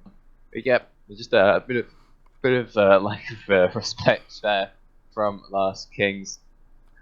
And they don't maybe expect the 3-4 man invade ever it was, so they do force the flash out of Nifu. Goss also recoiling just to get a bit of health back. I mean, he is not going to be leashing Toti, and Toti is starting on his red buff, and I believe he wants to run possibly over to steal Inkos's blue. If he thinks that Inkos is going to go for his red, this is a really smart move. Inkos is moving towards his red, so if Toti goes straight over to that blue, which I think he wanted to invade level 1, then he's in a good spot, but he will go for those chickens. Denying a blue buff from an Olaf is very, very important, though, as he does get incredibly low in mana when he is clearing, just due to how much he wants to be spamming that undertow. Yeah, so one of the better things that happened in that fight for B2K was the fact that they burned Nifu's flash. Hang about. Toti. Yeah, Toti is on the way up here top. And, of course, as I was just saying, the flash has been burned by Nifu. Oh, he taunted him. He taunted him, but Gloss is still not down. He just barely survives all of the minion damage. It looks like Toddy will be able to take away the kill. First Blood goes over to Born to Kill. Level 2 Graves gangs or Keys?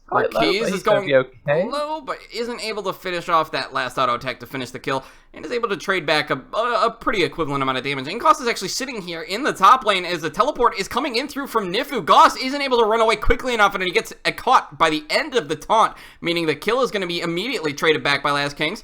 And maybe in the middle lane as well, Scatter the Weak comes out, does not stun Gambit, just really hardcore trading coming out here in the middle lane. Yeah, Goss staying just a little bit too long there. Doesn't have a way out because he used his flash, didn't have his flag and drag.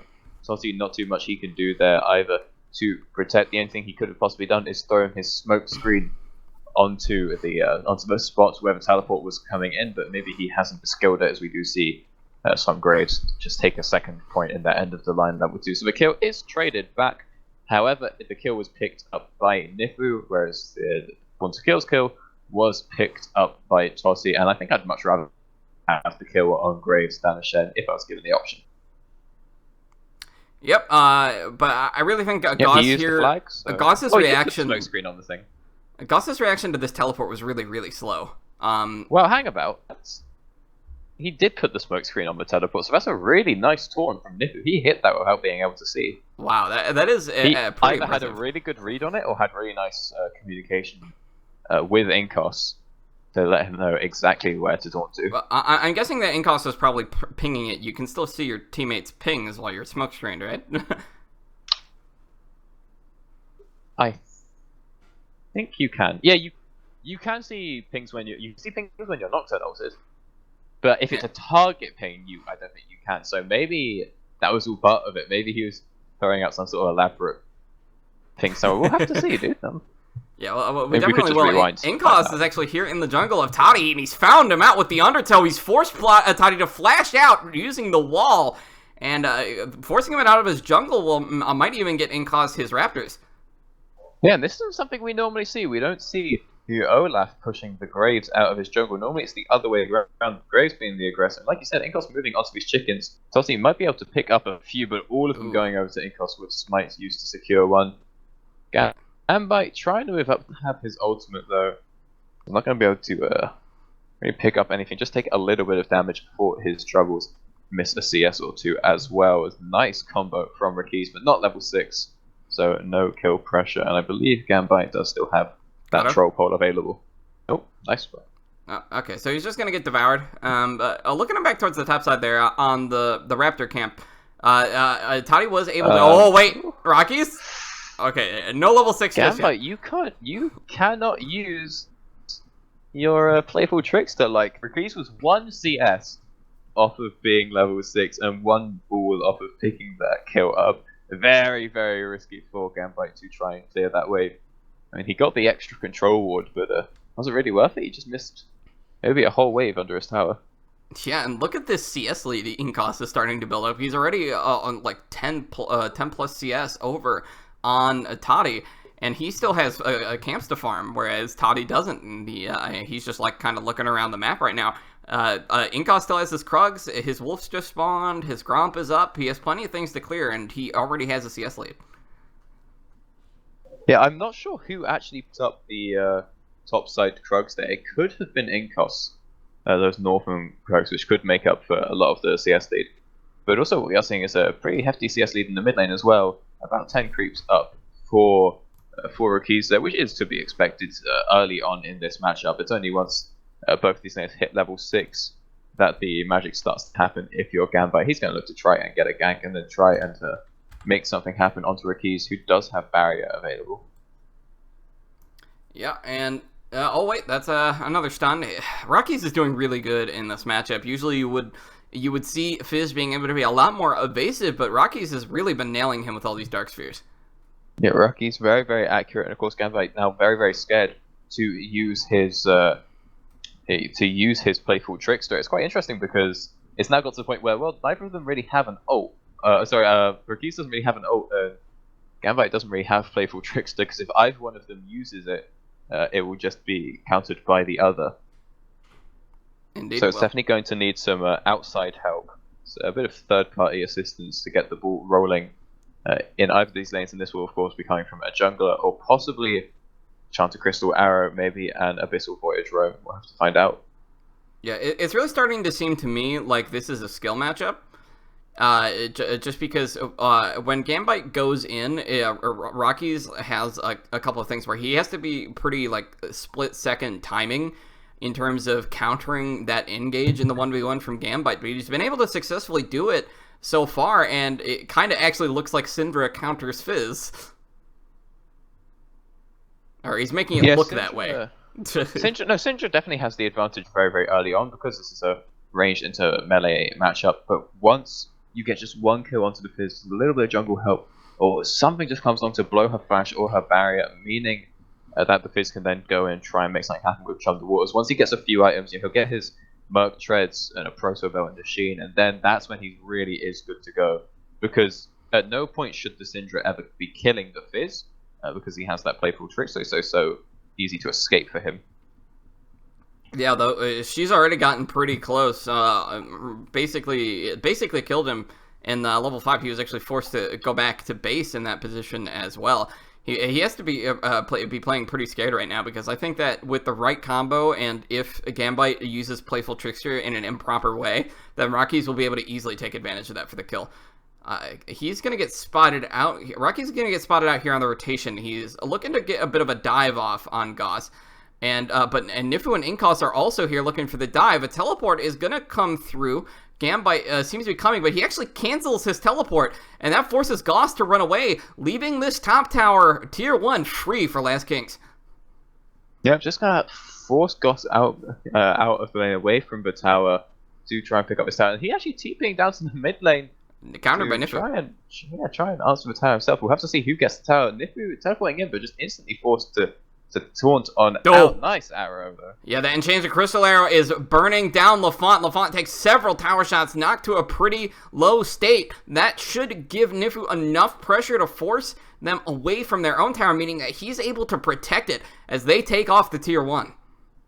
I think that Born to Kill definitely could have got some more damage onto that tower, but definitely advantage going over to Last Kings here. However, they picked up the short-term advantage because they get that tower.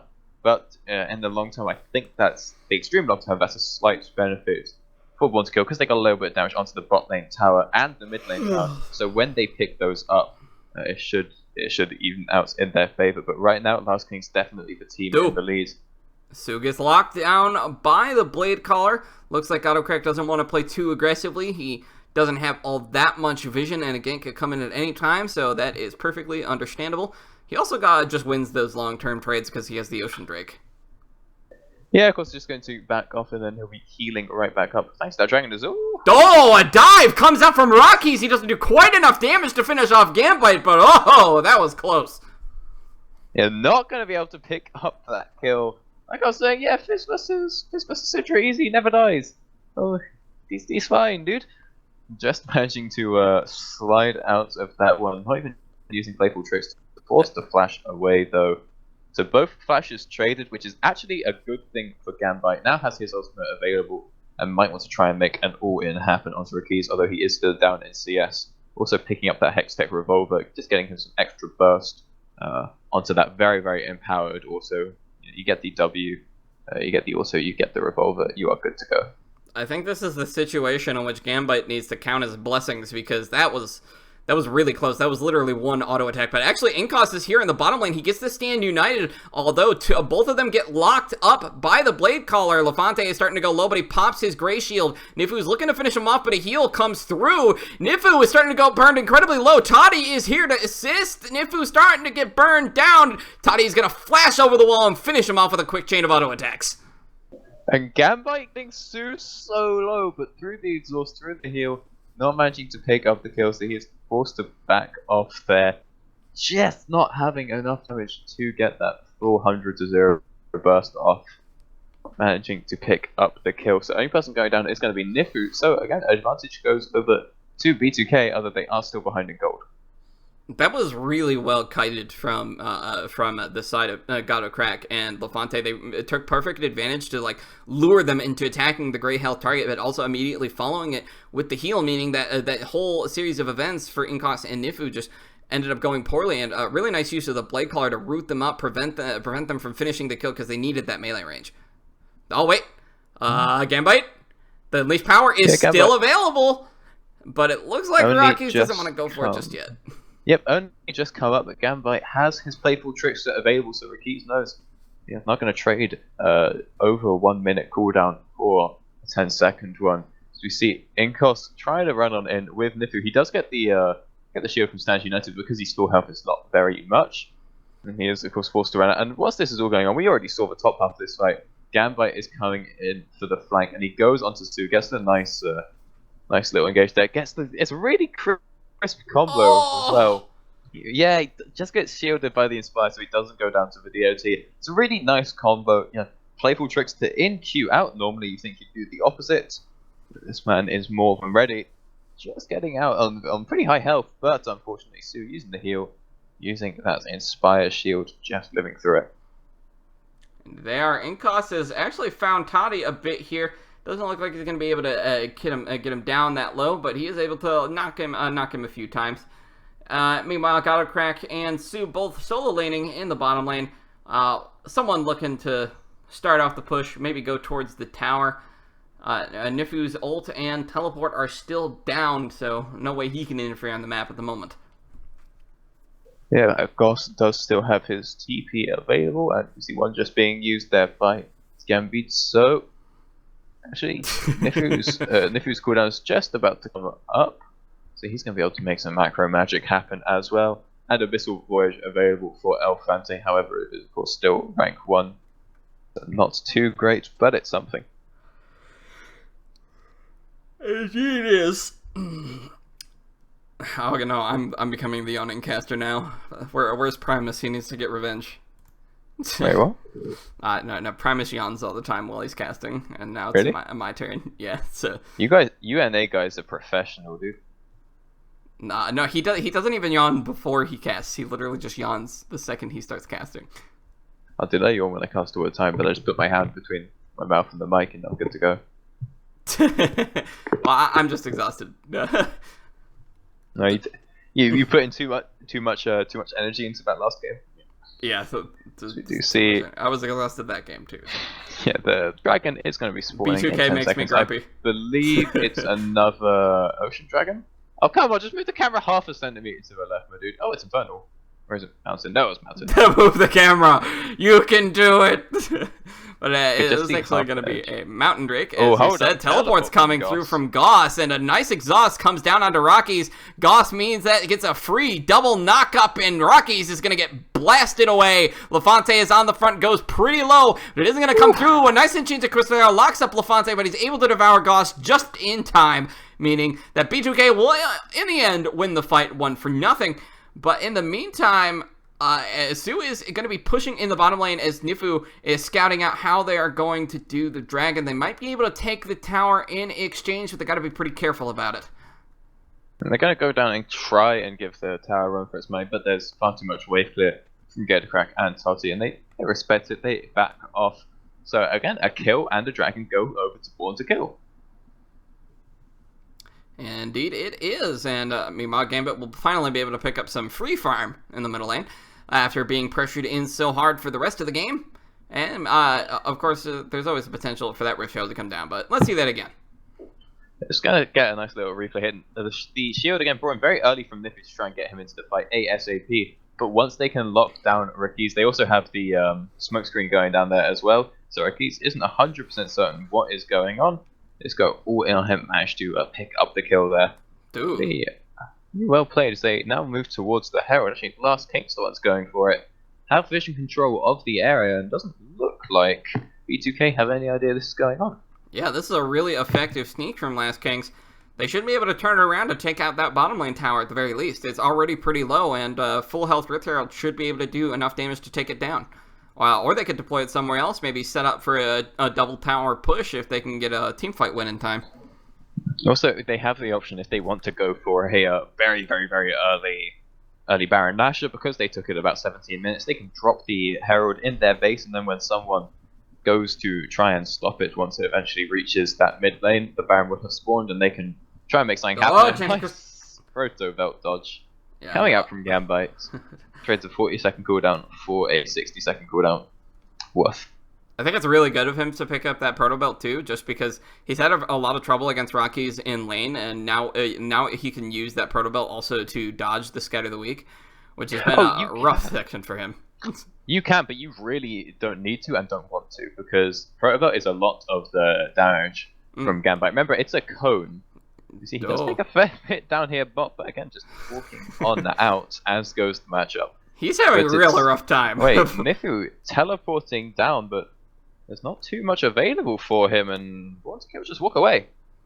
But meanwhile, Gambite is going to head back to base. Rockies can start pushing that up. They might be looking for that bottom tower at the very least, although, yeah, I have to agree. That teleport was a little bit weird. He could have honestly just walked down here and achieved the same result. A Rift Herald is going to get deployed out by Incos. This tower is basically already gone, so I don't think that'll accomplish much. Yeah, the Boom. Herald taking down the tower. I believe the tower's probably going to go down anyway, but now the question is really on B2K. Okay, they sent 2 people down to try and pick up the tower, and they just completely ignore it. 3 people going for keys. Oh, they're going for keys. He doesn't have the acquired taste to lock him up just yet. A Stand United comes through as Rockies gets locked up at the Chum of the Waters. He is going to go down. And, but meanwhile, in the middle lane, Incos is looking for the dive. Godocrack is able to use his Featherstorm to escape, and he's locked in by the Cataclysm, so he is going to go down to the tower. That's why Jarvan was picked up there, and also a really late Ragnarok from Incos. I believe he was just trying to stay as tanky as he could for as long as possible, and then only use the cleanse when necessary. He's a little bit late, just giving Goss enough time to come in. A very aggressive one-man dive as well. And Nifu kind of wasting the Stand United because he's also forced to go down to the bottom lane as the teleport is finalized, meaning that he just completely leaves the mid lane. This means okay, BCK, we can just force something, and BCK just getting more and more kills across the board. Again, Abyssal Voice just used to try and scare Rakiz. Again, just take the Trickster in because the most damaging ability gives you enough time to let that, W passive stack on up, and then Inkos rooted up, pops the Ragnarok, but you can't Ragnarok through a wall, so he goes down to the tower as well. What? Ragnarok doesn't give you the ability to walk through walls? Damn. Does Sejuani still break walls after her rework? I don't think so. Because old Sejuani Q would break a Nivea wall, and I think it broke Cataclysm as well. Although, speaking of walking through walls, that really makes me suddenly want a champion that can do that. Kassadin. No, but I mean, like, literally just able to get no that's a balanced jungler. No collision with terrain. Dude. That would be fun as hell. Yeah, that would be amazing. That would be so fun. It would be really hard to balance, but it could be fun. Oh, wait, no, that would be terrible. No, I don't think it will. But here comes the Cataclysm. Su is able to flash out, but Gambite is going after the backline. He's not able to lock down Rakiz, and Rakiz is going to go down, having very much the same experience as Gambite from the last game, but Last King still wants to fight, and Goss gets sucked out by the Tahm Kench, but that leaves Gambite in the front of the fight. He almost goes down to the Undertow, but it's not quite there. That means Last King's, in the end, is just going to be able to going to be forced to run away. Kings having to bail on out that one. Again, a 1-for-0 trade for Pontica, who are now finally in the lead. Still down in towers, but they have a 1,000 gold lead, as well as 2 dragons to their name. Once again, Ocean and Mountain this time around. Baron is available, but no one coming anywhere near that one quite just yet, as we do get into a replay. A nice flank from Gambite, although he is caught off by Inkos, but they engage onto the Fizz, and he goes fine, playful Trickster. And whilst everyone is looking at Fizz, no one's looking at Rakiz. And Rakiz does go down. Hey, so I think Tahm Kench is an argument for why we should have a champion that can walk through walls, because if Tahm Kench can be a thing, then so can walking through walls. So you're telling me Tahm Kench is so inherently annoying and unbalanced that we might as well. So you're telling me a champion that without any gap closers on a no cooldown could just be able. It's like, okay, he's just going to walk from his. That would be his passive. Just through the wall, through to Baron. He's going to walk over that wall in River, and then through that huge wall on the corner at top there, and just straight into your lane at any angle. And he can do this level 3. All right, let's do it. That could be his ultimate. I mean, but why? Because it's fun. Do you hate fun, Doctor? That's not fun. But it is. Where's our resident playtester? What, are we gonna hire Glebe Garbu for this one? Wait, why do we need Glebe? We've got Ender, dude. Oh, that's a good point. That's why I said, where's Ender? Is that not the first clue? We'll make a call to Ender to see if he can put in a word with Rito for us. Hang about. But in the meantime, an Enchanted Grizzly is going to come through. Toddy gets locked up, and a nice taunt into him on the backline means that Nifu is finally going to be able to shut him down. Gattocrack is in trouble as Inkos is running after him. He gets devoured, and Lafante uses that to flash him over the wall. Su is now caught out in a bad position. Gattocrack going to take him out, but now Gambite is caught in a bad position as Nifu goes after him. He's able to use the Playful Trickster to escape. Inkos stuck on the front, gets stunned up, gets locked up, gets killed. Gattocrack double kill, looking for some more. Triple.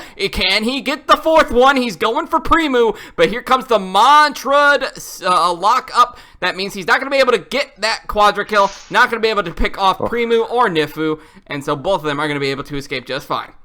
Yeah, Primu with the heal. Oh, we were close, dude. He couldn't really cut the fence there, but a nice save from Elefante, just devouring Gattocrack. And Gattocrack just getting spat out in just the nick of time so that he can Blade Cooler the feathers that he threw down with the Feather Storm, and just managing to pick up the kill onto, I believe it was Inkos, stood right next to him, just coming out in time. So we do see Rakiz quite a while ago actually finished off an Abyssal, should be able to help him versus this comp. So we do get into another replay. So Toti caught out here, but does manage to get alive. And again, everyone's looking at Toti. No one is looking at Gattocrack, who's just run into 4 people.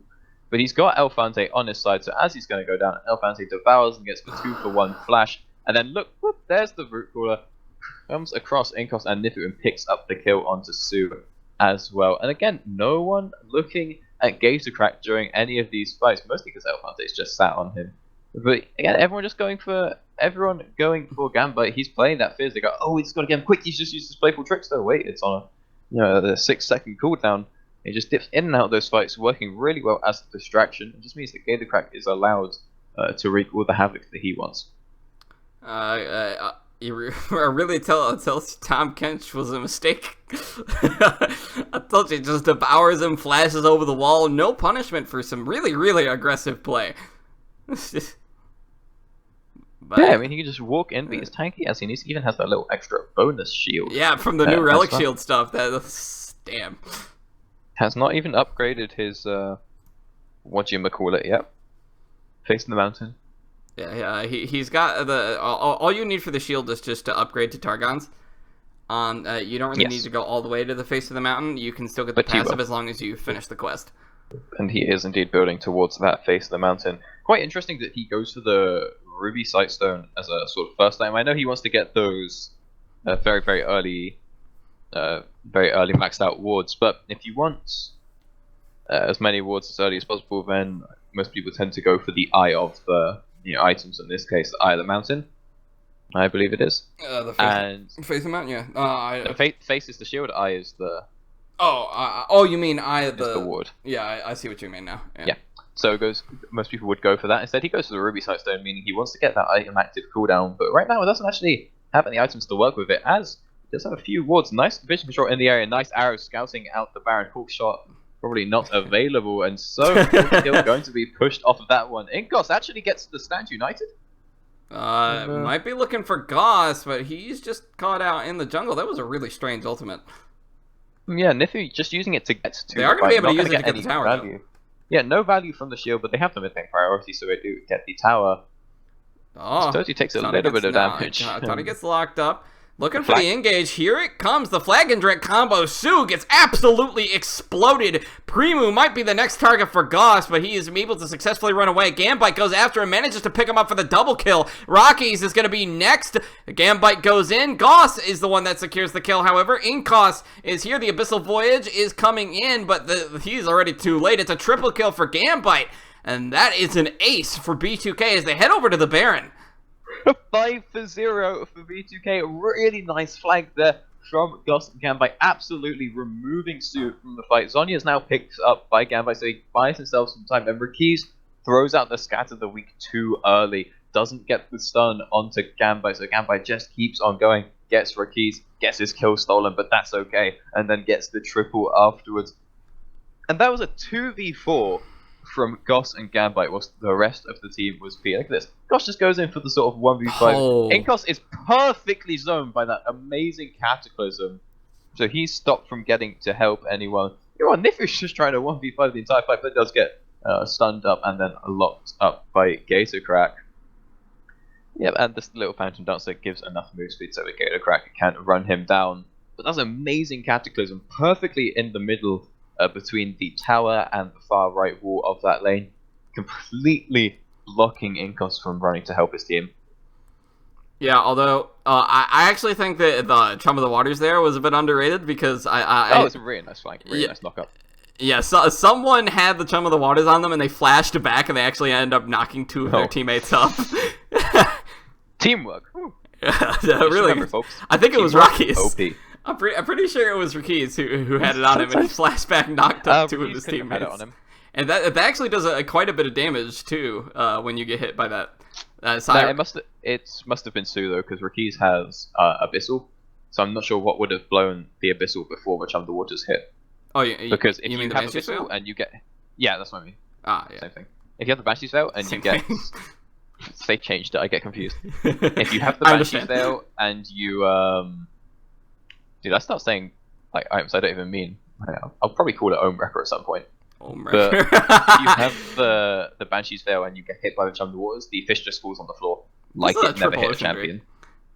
Ooh, regen. Damn. They can probably just like step away for 2 seconds and get all of their HP and mana back.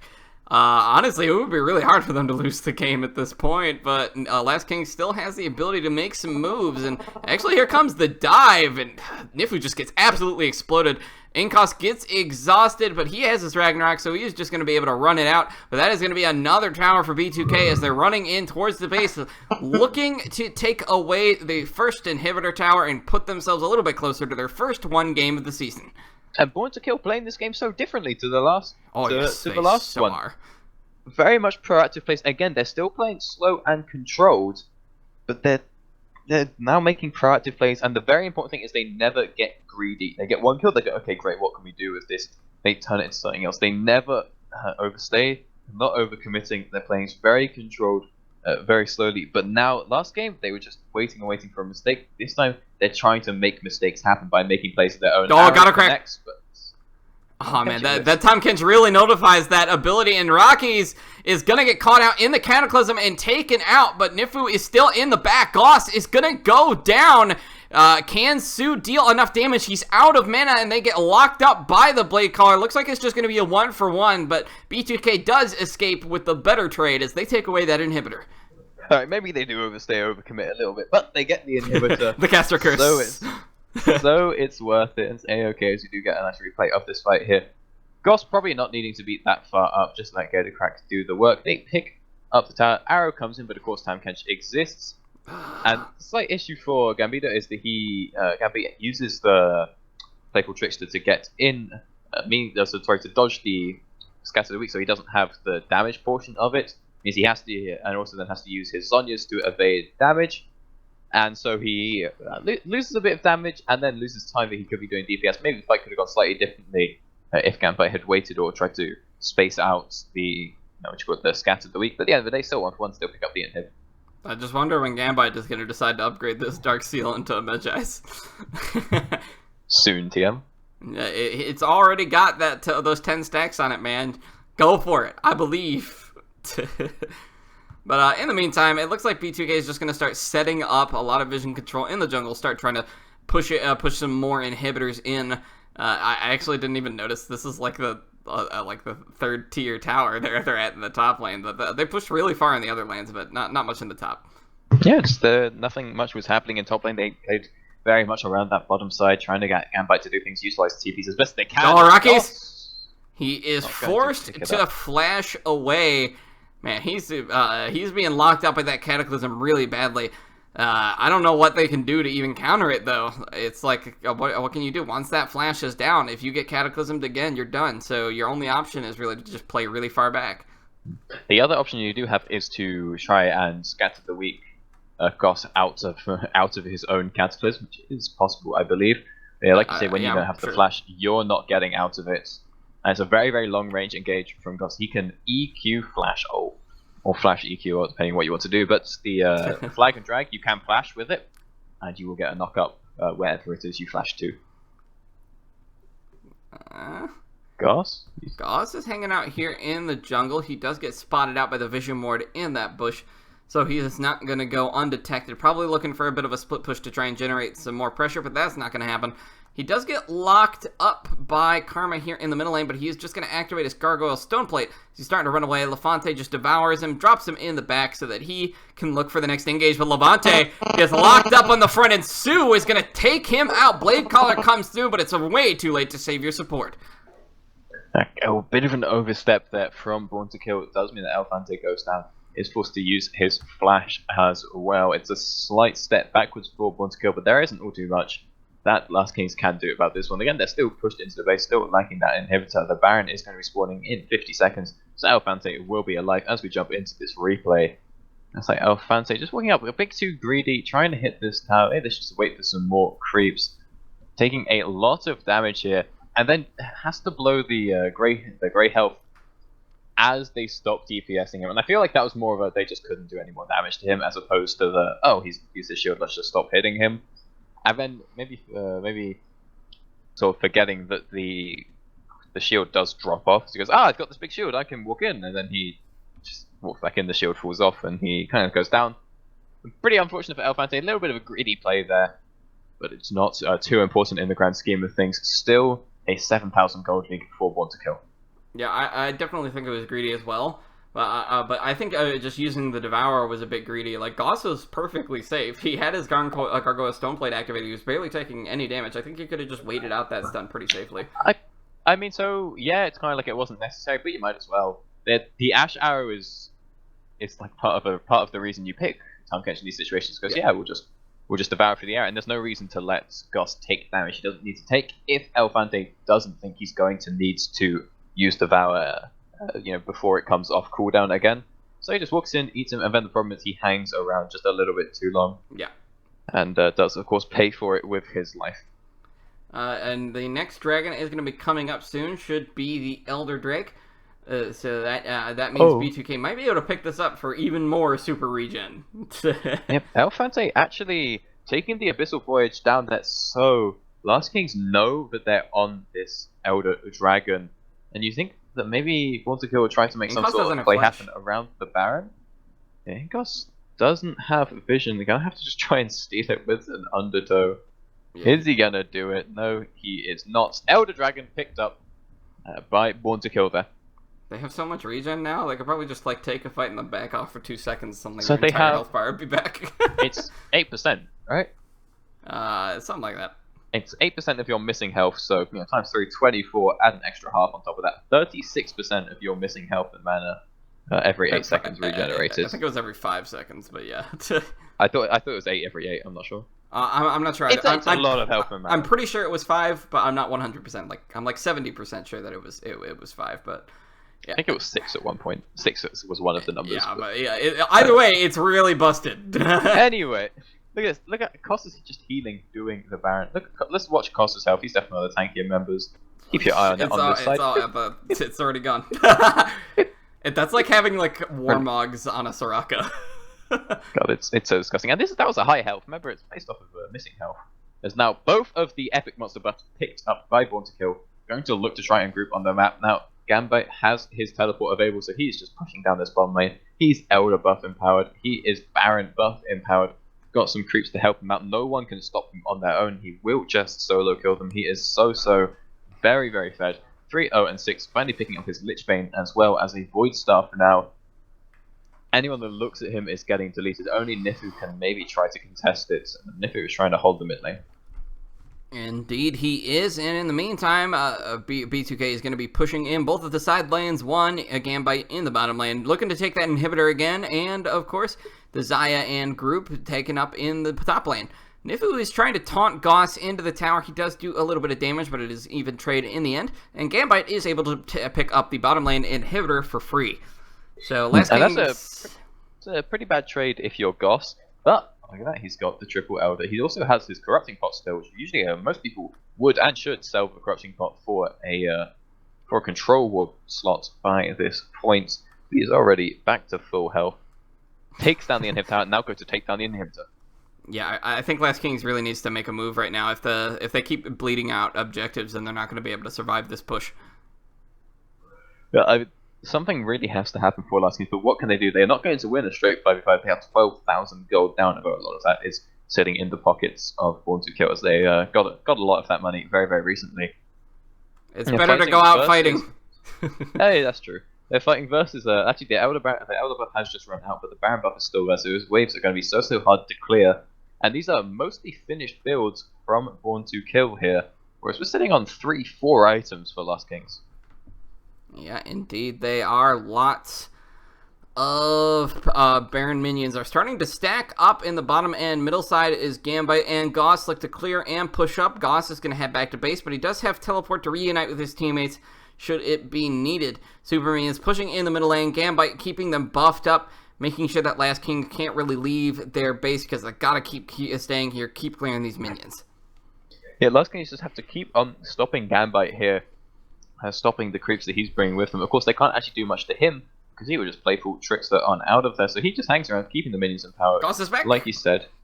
Oh, and he flashes, gets the knock-up onto Su. Su has to flash away, but he flashes into the Cataclysm and gets immediately locked up by the Chum of the Waters. Absolutely exploded by Gambit on the backline. Takes him out, and so is the rest of the backline going. Now Inkos and Newf are the only ones left. and not even Nifu anymore. Gambite looking to finish him off, gets a triple kill on the last fight as B2K is able to finish the game, take their first win of the season. Gambite getting that low, not even using his Zhonya's, but managing to pick up the win, picking up their first win of the season, as you said, equalizing this series. So it's a 1-1 tie for Born to Kill, and that was definitely a much better played game than the first one. Looks like a completely different team. Yeah, it really did. They still played pretty methodically, but they did it in a much smarter way this time, making sure to take advantage of mistakes they saw and actually using their vision to accomplish something, which is not something they've done in either one of their previous 3 games. It was not. Playing very proactive this time around. Definitely a well-deserved win, very controlled, and that did not look like a formerly challenger team. Not this time, at least. Any closing comments before we sign off? But that was alright. I'm okay with these guys. Yep. I'll give them a chance if they keep playing like this instead of like the other one. That'll do. Okay, so we'll be back pretty soon. We'll bring you the second series of the day. Until then, be right back.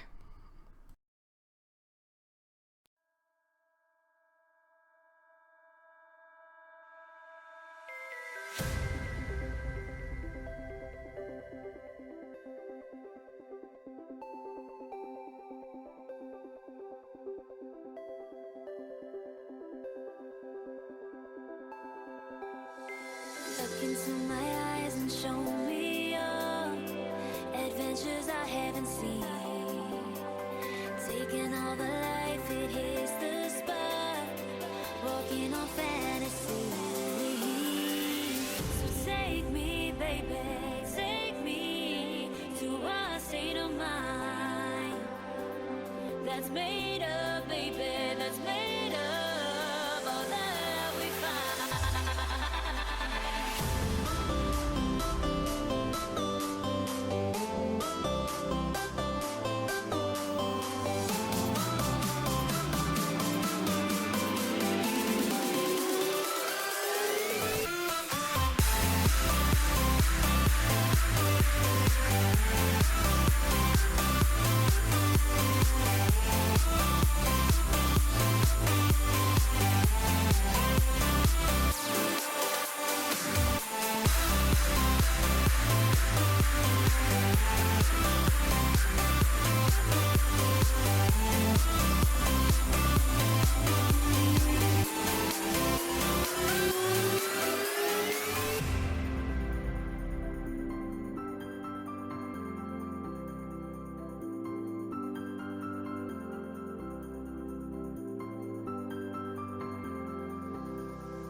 Test the waters, oh, it's hot.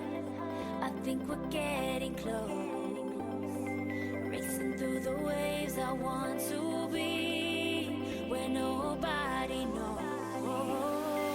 So take me, baby, take me to a state of mind that's made of, baby, that's made of all that we find.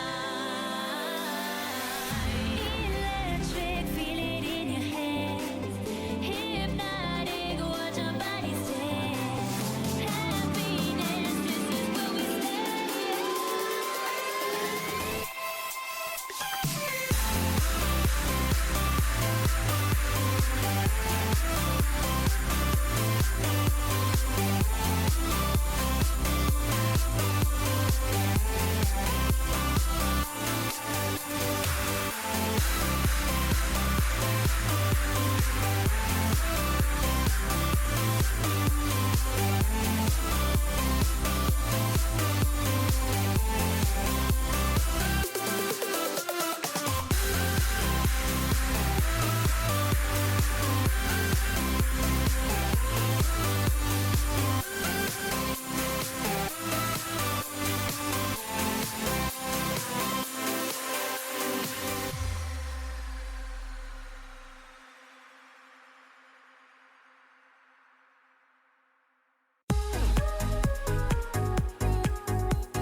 Feeling's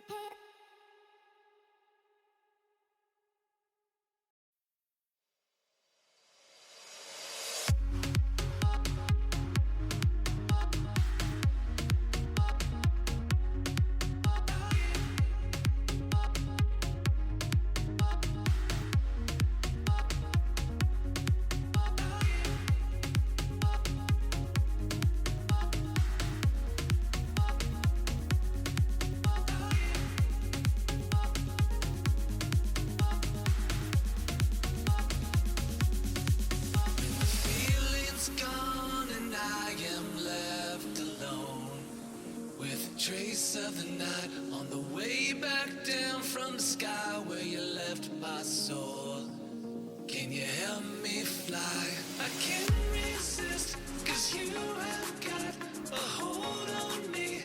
And all these thoughts, when you are here, you light up the dark sides. To live in the night shine. You take my life and light every side.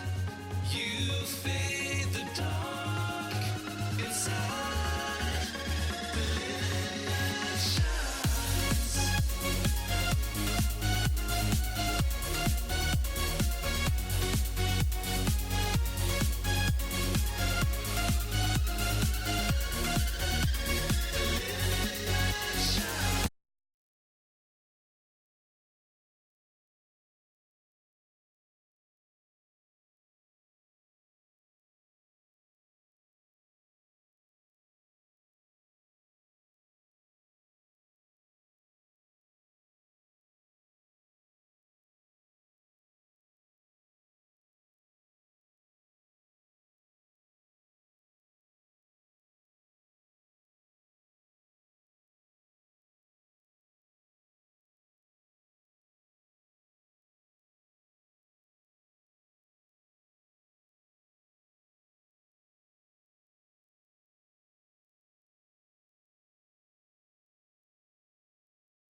And welcome everyone back to the CLS. We've had some minor technical difficulties, so this is going to be a rather bare bones stream. I will be covering your casting duties for at least one of these games. I'm not quite 100% sure how I will be feeling to do both of these games, but I will at least be covering one of these games. We are going into our second set of the night for Chaos Latin Gamers versus, of course, Rebirth Esports. Rebirth Esports had a rather rough week in this past week, dropping both of their matches 0-2.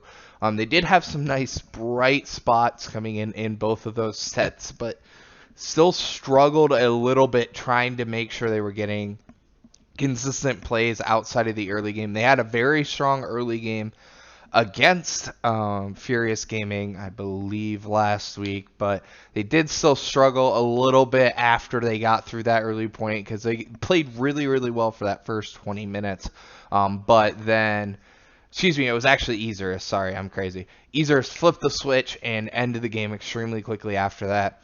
While on the other side, Chaos Latin Gamers, they performed a little bit better than the side of Rebirth last week, but still struggled a little bit picking up a tie and a draw last week in their matches as we're going into the second week of the closing cup for the CLS. One of the big things I'm looking for out of these teams is just continuing to see both of these develop their own personal style, because for me personally, that's what teams really seem to struggle with, is finding what style works best for them and then learning how to play effectively around that style, because you can have a lot of different ways you want to approach League of Legends. Like, you can play top-centric, mid-centric, jungle-centric, or bot lane-centric. You can play around for objectives and this, that, and the other thing. However, if you're not able to find that style and be able to play within that style very effectively, you will tend to struggle quite frequently here.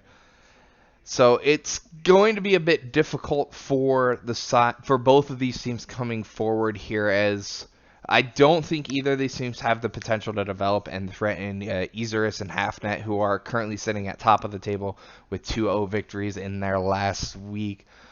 So I don't think they're going to be quite to that level of performance coming in here, but I would like to see more development and get to the point where they can be very successful and try to battle for that 3rd to 4th place spot with Last Kings and Furious Gaming, who seem to kind of fall into that second tier. Although, as we saw with Last Kings in that last game, they didn't perform quite well up against Born to Kill, who had been struggling mightily coming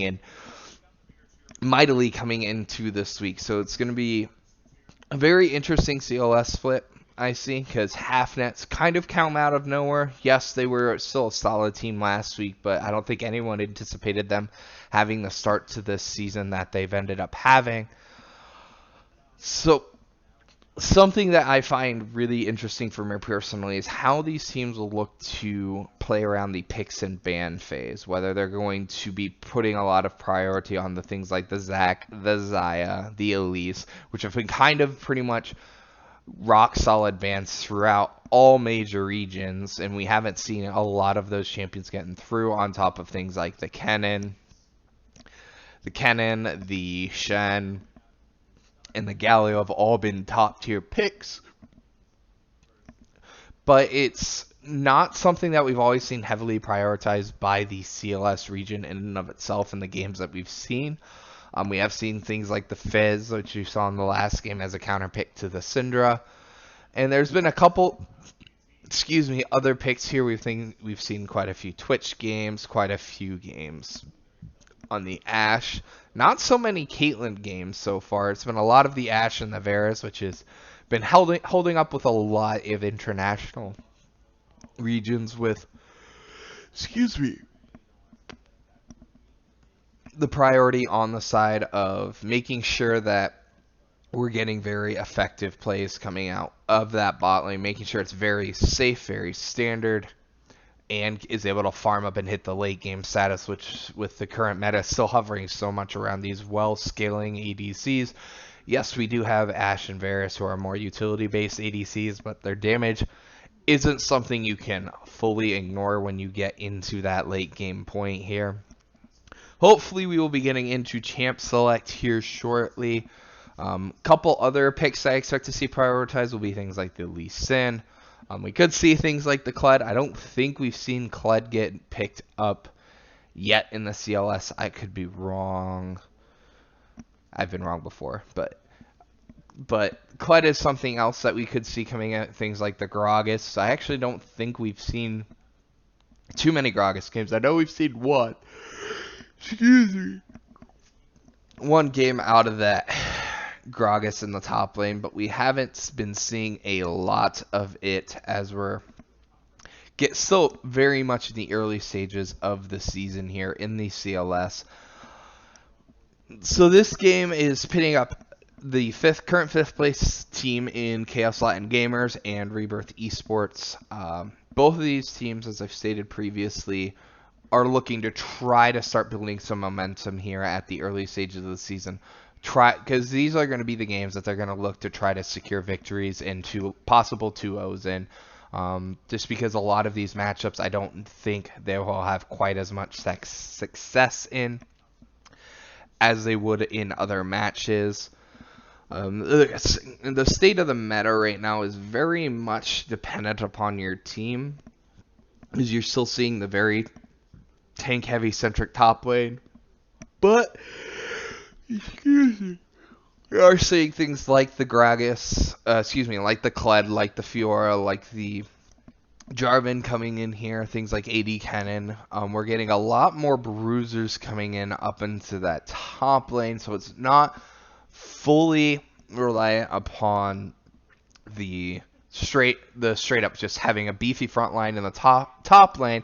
And we have been seeing a little bit of tank play coming back into the jungle with things like Gragas and Zac being so prevalent in the meta right now, with Zac being pretty much permaban. Something else that we could see, I find it unlikely, but I noticed it was still getting picked up over in the LPL, which is the Camille. I don't think Camille is in the best of spots. She's very good into specific matchups and with specific players who are very good on those champions. However, I don't think that it's something that we'll see a lot of other regions picking up. Excuse me.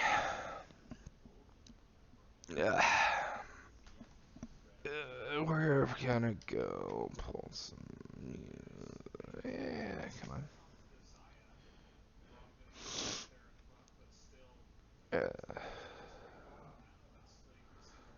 Up to 11.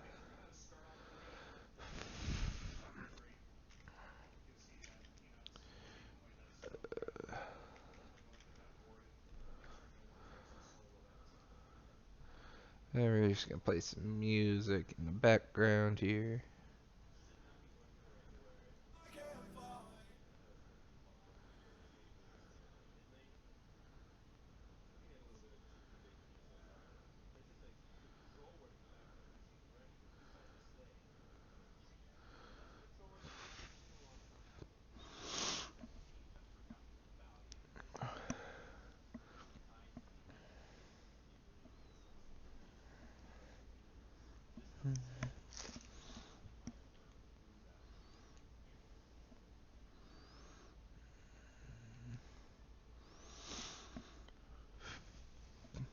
We are going to take a short break, just let some music play while we are still waiting for the two teams to get into Champ Select. We will be back with Champ Select for Game 1 here in just a few minutes, hopefully.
Does look like we should hopefully be getting Champ Select here shortly. Once again, I am going to be your caster for this game. I am Aaron Primus Price, all by myself for this one game here. We should be getting into this game shortly. We have Chaos Latin Gamers on the blue side and Rebirth Esports on the red side, or Rebirth Gaming for that matter. So one of the Actually, I was right. It was the first time. It was esports here. I do think this game should, on paper, the set should, on paper, go to the side of Chaos Latin Gamers. Rebirth Esports did look rather solid at times during their sets last week, but there wasn't anything that what jumped out at me, and that's kind of what I feel like will be the difference in this match. Is I don't think they're a bad team. I just don't think that they have that star player which they can rely on and start building, and they can generally rely upon for a very solid performance here. As looks like hopefully we should be shortly getting into the champ select screen here shortly. As I said, nope, we're gonna get more interviews. As I said, there should be a lot of interesting bans coming in here as especially on this current patch, there are a lot of power picks, which I mentioned earlier on, with things like the Zac, Elise, Xayah, Lee Sin, Galio, Shen, and Gragas all being very hot top tier priority picks, as well as things like the Karma, the Lulu, the Syndra, and the Orianna. So there's still quite a few strong picks on the table. And with the 5 ban system, there is a lot of potential for teams to play around that.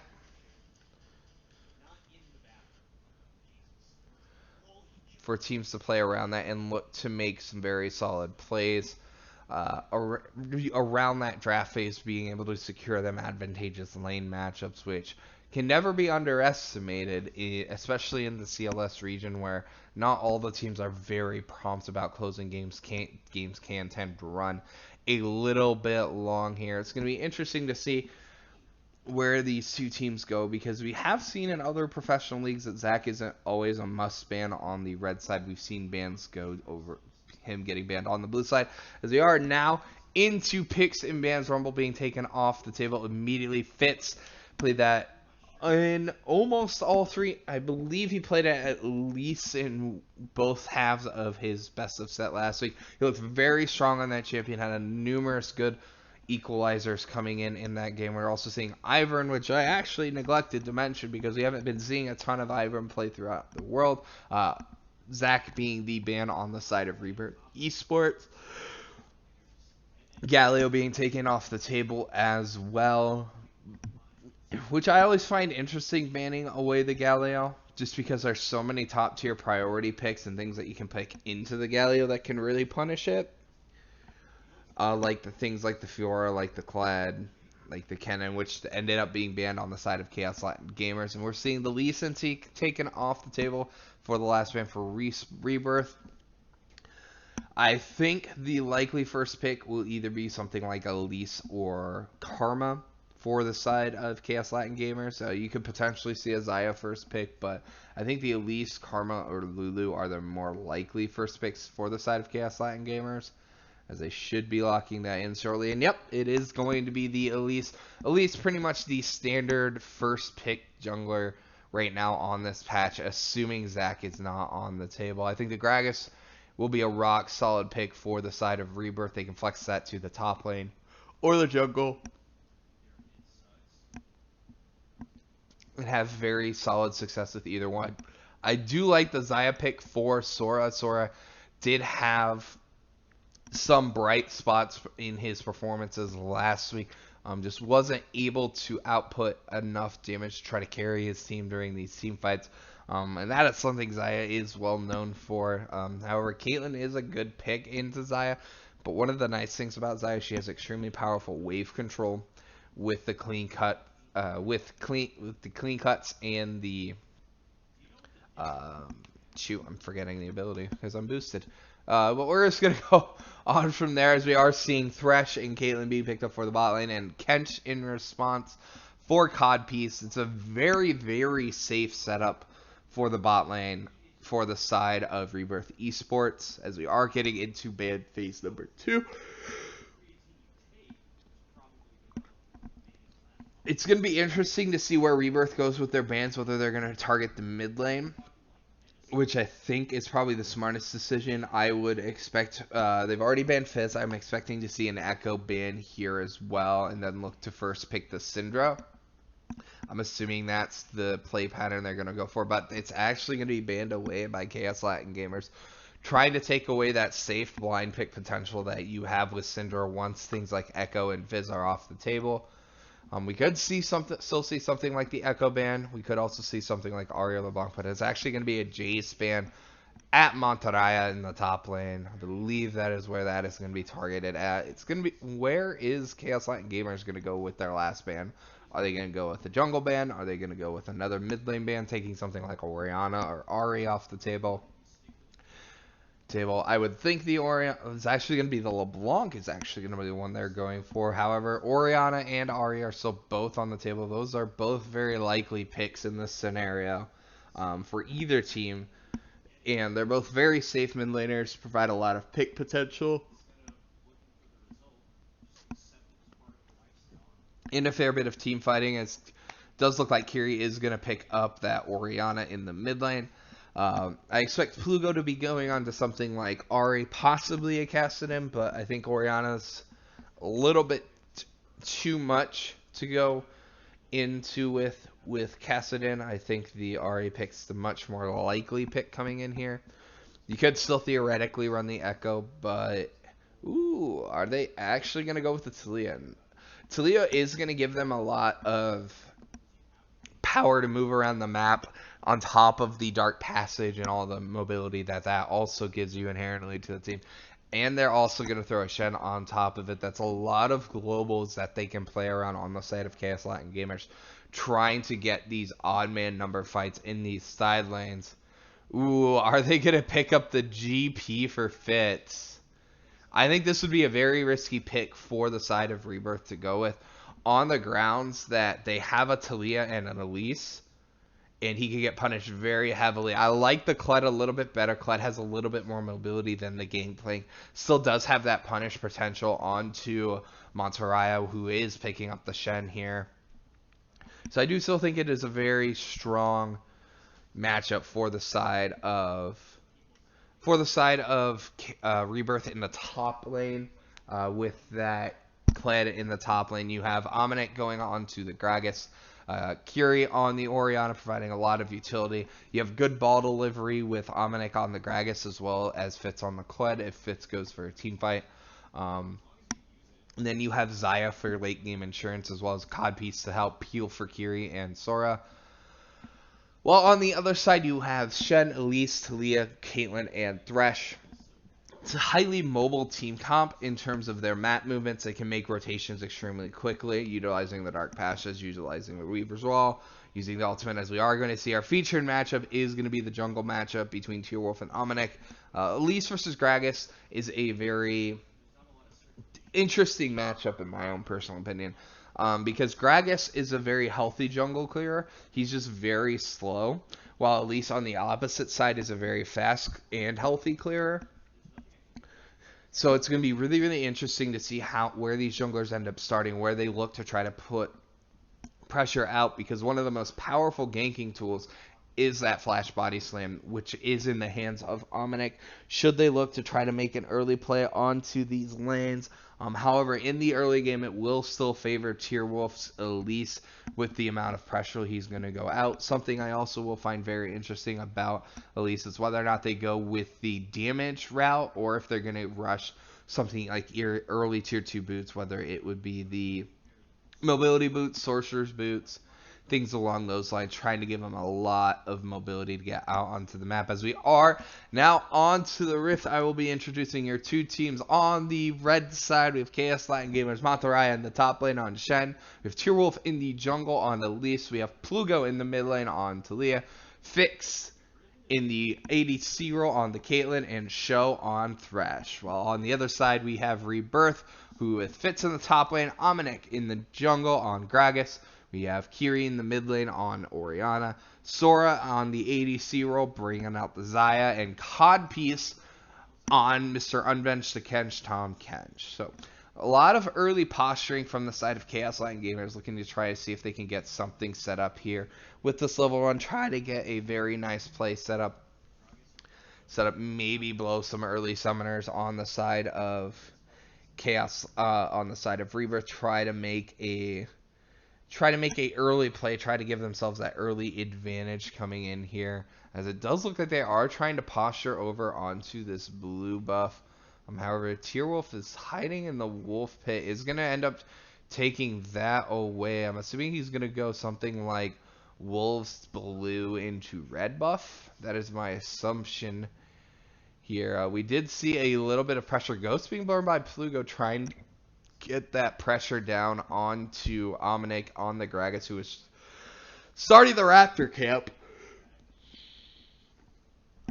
Ooh, Omnic's going to come and see that he didn't actually get level 2 off those Raptors. He's going to see his Wolves are taken. He has to go back to his red buff, so that will put him significantly behind Tearwolf, who's also going to take the Gromp as well on his way out. If I was Omnic, I would honestly go clear your red buff and then immediately go to their blue, as we are going to see the level 2 advantage. Flash hook does miss onto Codpiece. That could have been a flash, ended up being burned on the side of Codpiece because he was still level 1. He didn't have the gray skin quite, the thick skin quite available quite yet. Tierwolf is going to clear out the Scuttle Clad before repelling over to the Blast Cone. And then using the Blast Cone to go get his red buff. Very nice understanding of the champion, minimizing the amount of time he has to go around. Nothing terribly exciting around the map other than Omnic being put very far behind on this Gragas, because Gragas is very reliant upon his blue buff in order to effectively clear out his jungle.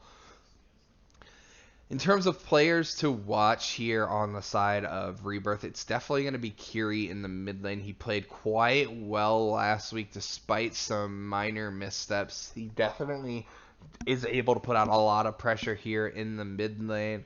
Unfortunately, I was not able to catch Chaos Light and King Gamers, excuse me. I want to say Kings, but it's not the Kings. But anytime you have Monteraya, I feel like just with that name alone, you want to keep an eye on that guy just because that name's just too awesome to not pay attention to. I like the deep ward onto the Krugs. Even if you're not spotting out the jungler with those deep wards, knowing which one of his camps are down is always very vital information that you can have, because it does allow you to position very aggressively around the map. I like the wait on Tierwolf to take away that Scuttlecry, make sure he doesn't do it in vision. And Omnic is definitely well on the back foot here after just losing so much of his early ganks. Nice Blade Caller getting the root onto Fix in the bot lane here. But this isn't going to be a very exciting early game, and he's going to look to try to get some deep wards here. Gets a very nice pink ward placement here. That's not a bush that gets checked very often, even at competitive levels of play, so that pink ward can last for quite a while, even at this level of play, just because people generally aren't going through that bush a lot. I do want to give Monteraya credit in this top lane, holding up as well as he is in CS here. Plugos zoning out Kiri a little bit, but CS essentially even in that mid lane. Nothing we're talking about here. Tierwolf hasn't been able to make any aggressive plays yet onto the map despite his early advantage that he had, taking away the entire bot side jungle from the side of Omnic, which put him drastically far behind in terms of pacing, but he hasn't been able to get any plays. He did just take the Raptors away as well on the top side. He's going to pick up the Tracker's Knight plus his boots. So not picking up any early damage, but picking up a lot of control on the map here with the boots, with the early Tracker's Knife.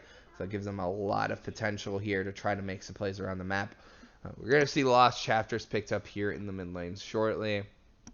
Pretty standard stuff, nothing too out of the ordinary here, though we are seeing a rather large CS advantage being built up by Fix on the Caitlyn. Even into this matchup, we see Plugo is hovering down. He does have Weaver's Wall available, but trying to dive a Tom Kench is always extremely risky. He is going to go through a wall, is going to come off. Shen'Al is coming in on the backside as well. Kledal is coming in on the backside. Nice stun onto the side of Codpiece, stunning him up. Another kill being traded back onto Monteraya, picking up another kill. However, they do give up Tierwolf, who did roam down as well. So it ends up being a 2-for-1 trade for the side of Chaos Latin Gamers. And more importantly, they get both summoners off of Fitz in the top lane. So very aggressive call. It's always extremely difficult to dive a Tom Kench just because he can buy so much time with that Devour. So you are going to see that replay. You get the Weaver's Wall on the backside completely cutting off. You have Shen ult coming in immediately. Flay to secure the kill onto Codpiece with the Ignite. Nice root caller under the tower by Sora. Does buy a little bit of time. Fix almost falling on the backside here.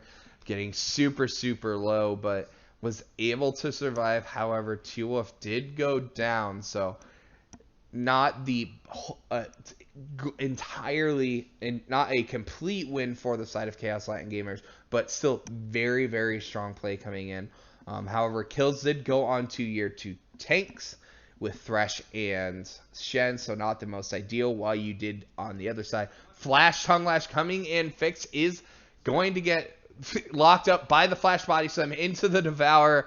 I'm sorry, Fix, you're not long for this world. As a very well set up play coming in on the side of Rebirth. However, Tier 1 Plugo, just like, you took my ADC, we're going to take your support. So ends up being a 1-for-1 trade. Very nice collapse. Oh, that hook onto Fix, though, is going to turn it around for a double kill. Such an aggressive play ends up backfiring for Rebirth because they went for that play without any backup. Plugo, Tierwolf, and Slow, were able to rotate down on top of and are able to secure the first tower of the game at 8 minutes. And Kiri in the mid lane's trying to do the best he can, trying to get some damage out onto this tower, but it's just chip damage at this point. So we're going to see the setup once again. So you get the Flash Tongue Lash from Codpiece, followed up by the Flash Body Slam by Dominic, and then the Devour to pull him away from tower. However, Codpiece is forced extremely low from this, all while we're seeing a 3-man collapse from the side of Chaos Latin Gamers. They get the shield for the Flay onto Sora. Sora is still slowed from the Unraveled Earth. Gets the hook, gets the kill. Last auto from Tierworth to secure the double. They are rotating here into the mid lane, trying to chip away. Nice Cocoon. Ooh, the good, well-timed Devour, because that Death Sentence might have spelled the death for Kiri here in the mid lane, who is still playing quite well on the Orianna despite the roams. As Orianna, you just don't have the same level of threat. Yeah, it's a great Weaver's Wall to zone off the front line. Nice hook into the Death Sentence. Shockwave is only going to hit Fix on the backside. Charge is coming in. Only goes on to Tierwolf, who does dodge it with the repel. Is going to fall eventually to Fitz on the backside. That's actually end up being a double kill, because on the front side of that fight, you did have Fix falling down to Kiri. So that ends up being a 2-for-1 trade, and they could potentially get this tier 1. I do believe they will, with the Deadly Plumage coming in from Xayah. So a 2-for-0 trade after a fight that was initiated by Chaos Latin Gamers. So very nice play coming in from the side of Rebirth to get that fight. So we're going to see the Weaver's Wall is zoning off Omnic. We are going to see the Seismic Shug into the Death Sentence. However, Shockwave pulls Fix in, getting a lot of chip damage. And then Fix is just kind of isolated. He has no net available. Is going to fall here in a second. Tierwolf was already fairly low after the trade in the bot lane. Wasn't able to stay up in that team fight after getting engaged on by Fitz. And it was just a very, very well-played collapse. Excuse me. From the side of Rebirth Gaming. So at this stage of the game, it's still about a 1,500 gold advantage for the side of Chaos Latin Gamers. Mainly because of the advantage that they have in the bot lane, which you have a 15 CS advantage on top of the extra assists as well. However, with the kill on Xayah, that does balance it out a little bit. We are going to see Chaos Latin Gamers trying to make a play into the top side here, getting some nice vision control up onto this side of the map here. Just seeing a lot of wave pressuring here. We are seeing Fitz going out, taking down the Scuttle Crab, because, you know, he's known for being a little bit crabby. A little bit of cantankerous cavalry, I suppose you could say. Again, I do want to credit the Monteraya for playing so well into this difficult matchup. Yes, Shen can dodge a lot of the vicious strikes from Kled, but the amount of damage Kled is able to put out is never something to be underestimated, and it is a big credit to Monteraya for keeping up in this matchup so well. It does look like the side of Chaos Latin Gamers is going to try to make a play for the Rift Herald due to the control where they have no vision of Monteraya is not enjoying that trade, as I said. He was just doing such a great job up there.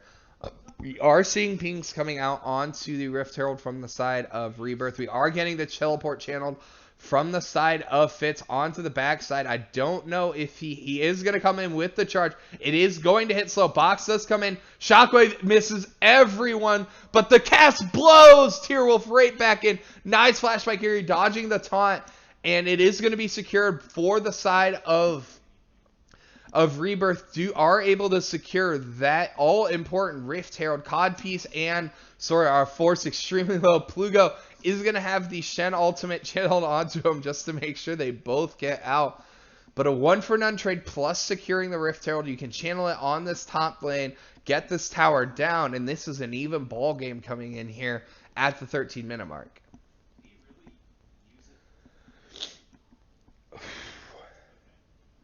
So coming into this next stage of the game here, they actually choose not to use the Rift Herald and just take the free objective. I actually think that was the right decision coming in from the side of Rebirth, as we are going to see a replay of that fight. So we have the Codpiece gets chunked low initially. We have the Weaver's Wall to cut off Kiri. However, Omnic and the wall still can go over the wall. Omnic is going to finish off the tower here. Flash from Kiri dodges the ultimate. And the engage from the backside from Fitz, able to output so much damage onto Tearwolf. And then just everyone just getting so much damage put onto them by the Xayah and the Orianna, who, while aren't fully scaled up yet, do still have quite a bit of damage available to them under the right circumstances.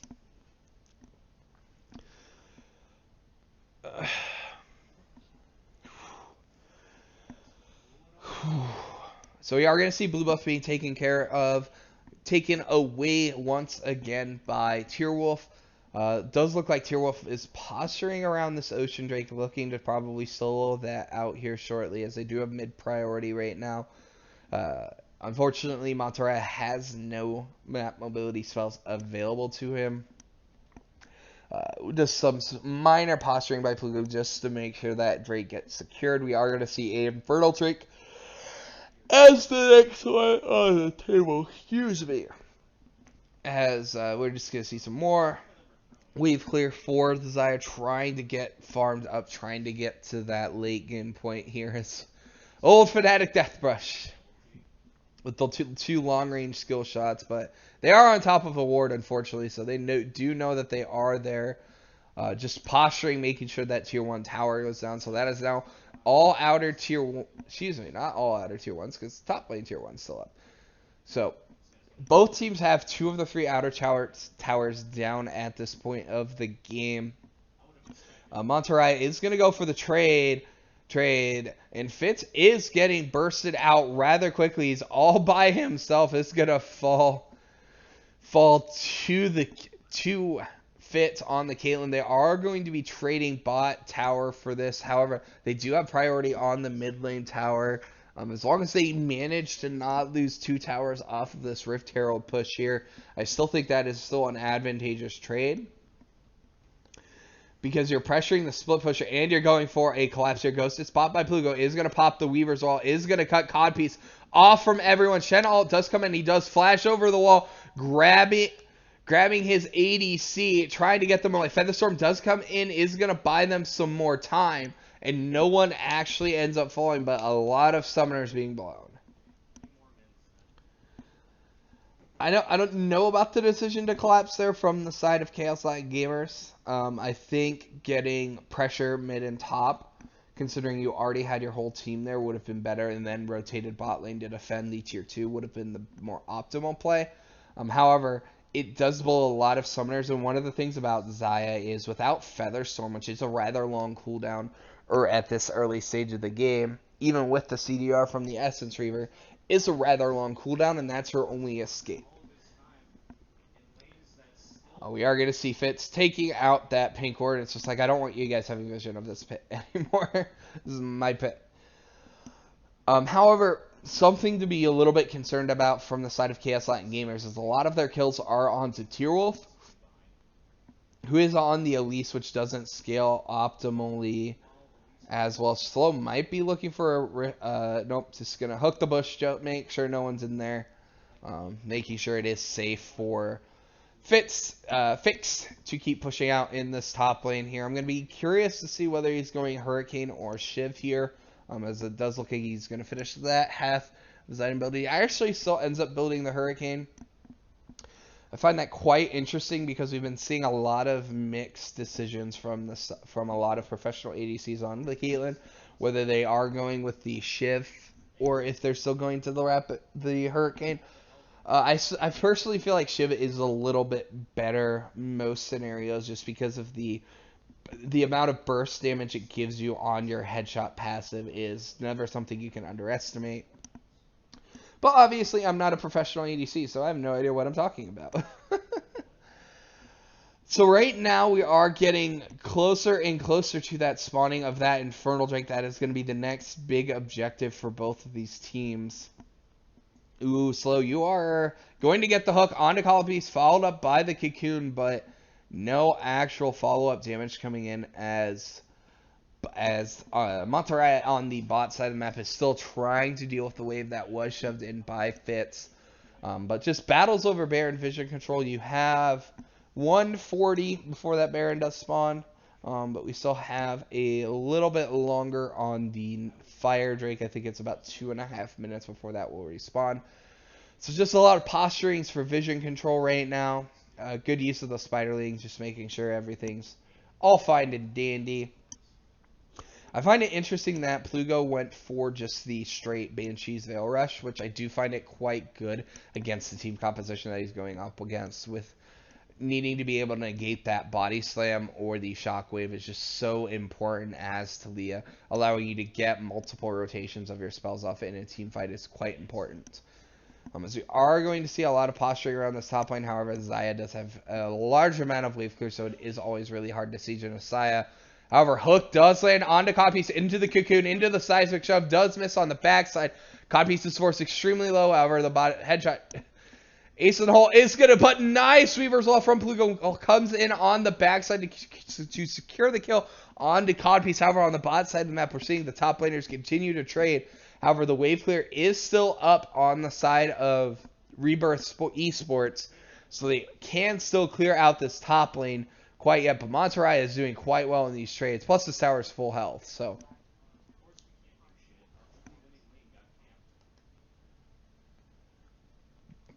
very well played from the side of Rebirth, Chaos Latin Gamers. Ooh, we are going to see the Abyssal Voids come in, bringing Codpiece back to the fight. They are able to eventually secure that tower here, getting a lot of zone, threatening that deep dive. They are going to secure this last tier 1 at the 20-minute mark, and we're seeing about a 2,000 gold lead currently for Chaos Latin Gamers. Something worth noting at this stage of the game is, as we're looking across the board, we're seeing minor level advantages on opposite sides. Like we have a slight level advantage for Tier Wolf over Omnic, and this Drake actually could be given up for free because everyone on the side of Chaos Latin Gamers is well out of position. So I disagree with that back timing because that gives a free Infernal Drake, which is always terrifying when you consider the fact that the enemy team has a Xayah. However, they do get a large minion wave into the mid tower, but not going to be able to get too much damage onto it because, as I said, it's an Orianna and a Xayah. There's a lot of wave clear on the board here for them. So it's just going to be interesting to see where they look to get their next set of advantages on the side of Chaos Latin Gamers. They have a wave shoving against them in the top lane, which they will have to deal with within the next 40 seconds or so. As Plugo's is trying to be as annoying as possible to Codpiece, we could see a lot of Baron Vision Control going over to the side of Rebirth Esports, as everyone on the side of Chaos Gamers are on the bot's half of the map. But they are trying to get inside rotation onto this tier 1 Weaver's Wall just to zone them out, trying to allow them to secure this tower. Omnic does have the flank and charge from the backside. Hook onto Omnic, flay into the box. Devour is used up. However, the shockwave does hit both Fits, followed up by a huge blade caller, getting a lot of CC down. Flugo is eventually going to get pulled out by the Dark Passes. Abyssal Voyage does come in. However, nice Seismic Shove pushing them back. Scarl is dropped, but that is a 2-for-0 once again for the side of RBT. after a play that was forced by the side of Chaos Latin Gamers. They are going to look to try to do the Baron here. However, their tank is rather low for Omnic, but they do have a lot of damage on the table to try to burn this down. However, on the side of Chaos Latin Gamers, they can look to try to stall this as much as they can and try to buy time, because here comes Fix on the backside. However, Scarl should be coming back here in a moment. They are able to secure the kill. However, Zaya secures the Baron. But how many are they going to lose for it? It looks like they are going to end up losing 2. But Fitz secures 2 kills back. So it ends up being a 2 for 3 with Baron going over to the side of Rebirth Esports. And I don't know if that's considered worth. It's going to be very dependent upon what Rebirth is going to be able to do with this Baron up push here, because they should lose this mid tier 1, tier 2 here as well. So I think that was a very aggressive call, and I do like those more aggressive play calls. But the concern is that what are they going to be able to do with these 2 Barons? As we are going to see that Baron fight once again here. So we have Slow, Fix, and Plugo rotating up here. We're seeing a lot of damage going on to Omnic on the backside, who was very low at the start. We're seeing Codpiece getting CC'd, is going to fall here. We have Shen, Stand United coming. Codpiece falls very early. A nice 2-man top on the backside. However, Baron does so fall. Fitz is able to secure a lot of kills on the backside to at least even out the trade on that. But it's going to be really dependent upon what objectives they are able to get with this Baron buff, which will decide whether or not that was a very an effective call or not for the side of Rebirth Esports. So something I've always been curious about is whether or not Tahm Kench Devour refunds the cooldown on Ace in the Hole, or if it goes on complete cooldown since you cancel the channel on it. That's something I've always found quite interesting, but I don't know the answer to that question. We are going to see Fitz rotate down from the top lane to deal with the wave that Mataraya is shoving in the mid lane. Pugo is posturing for a Weaver's Wall here. He's in a very nice position, as Hook is going to land onto Omnic, but that's the tank. That's not who you want to be wanting to be Hook, as Fitz is looking to shove in this wave in the mid lane here. He does have those 2 items completed out. Looks like he's probably going for Stoneplate as his next item. Tearwolf trying to provide what zone control he can. Weaver's Wall does come in. Unfortunately, they are able to disengage and get on the other side of it. And Fitz is just going to try to go to town on this mid lane, but Plugo is able to rotate over. And they are getting a lot of wave pressure on this spot in mid lane, but they're still not able to effectively get damage out onto the turrets quite yet. And that's kind of what they need to start doing. Zaya... Ooh, Hook does land on the codpiece. However, huge chunk from the command dissonance combo. Seismic Strike does go on to Omnic, which lands onto a trap, but I still think they're going to be able to get this tower. They also have the wave prepped in mid lane, which they can easily rotate to try to take away here, as they are going to clear out vision on their way out. They do have Dragon respawning here in the next 40 seconds. I didn't quite see what Drake is. That is another Infernal Drake. So I like the back timing coming in from the side of Rebirth Gaming. Giving themselves enough time to back, reset, spend the gold, and then look to come back to this fight here in just a few moments. So at this stage of the game, you still have a very strong Caitlyn for the side of Chaos Latin Gamers. You just need to be able to keep her alive. Pugo's doing quite well on the Talia. The only concern is making sure your backline is staying alive. But it does look like they are going to have the inside track on this Infernal, because Codpiece is a long ways away. He does have Abyssal Voyage available to join.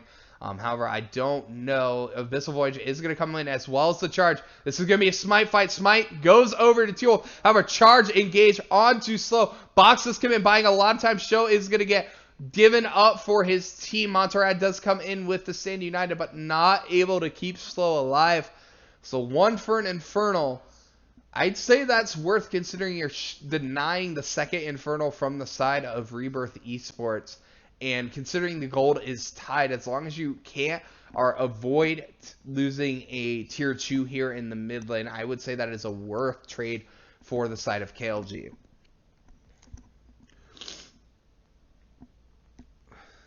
Ooh, Weaver's Wall just to zone them off the tower. Very nice use. Pugos have a lot of really nice Weaver's Walls. Well, yes, they're not sectioning off team fights, but they're such great zone control ultimates, buying them a lot of time as Tierwolf is going to rotate. We are going to see that fight again. We're seeing the Abyssal Voyage come in immediately onto a trap. Tierwolf is able to secure it. It went down to about 400 HP. Repel buying a lot of time slow, getting a lot of time. You guys get interrupted by the cask, I believe. But as I said, I still think that is a worth fight for the side of KLG. The big concern is that Monteraya is significantly behind the Kled at this stage of the game. And if Rebirth starts trying to play around their split push pressure, that's what things can get a little worrisome for the side of KLG, because then they have to look to start using those Weaver rolls defensively, trying to negate the split push advantage that Fitz will have on that Kled. Monteraya, as I said, is doing a good job of staying relatively close in farm, as I do believe Caitlyn did pick up her rapid fire cannon.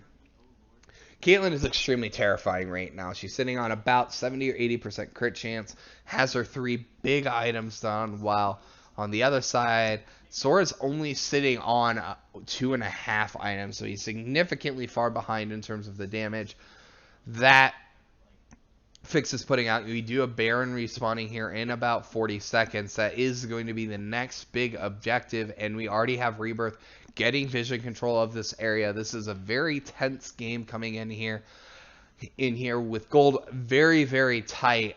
Any missed position from either team can end up spelling the Baron plus an inhibitor for both of these teams.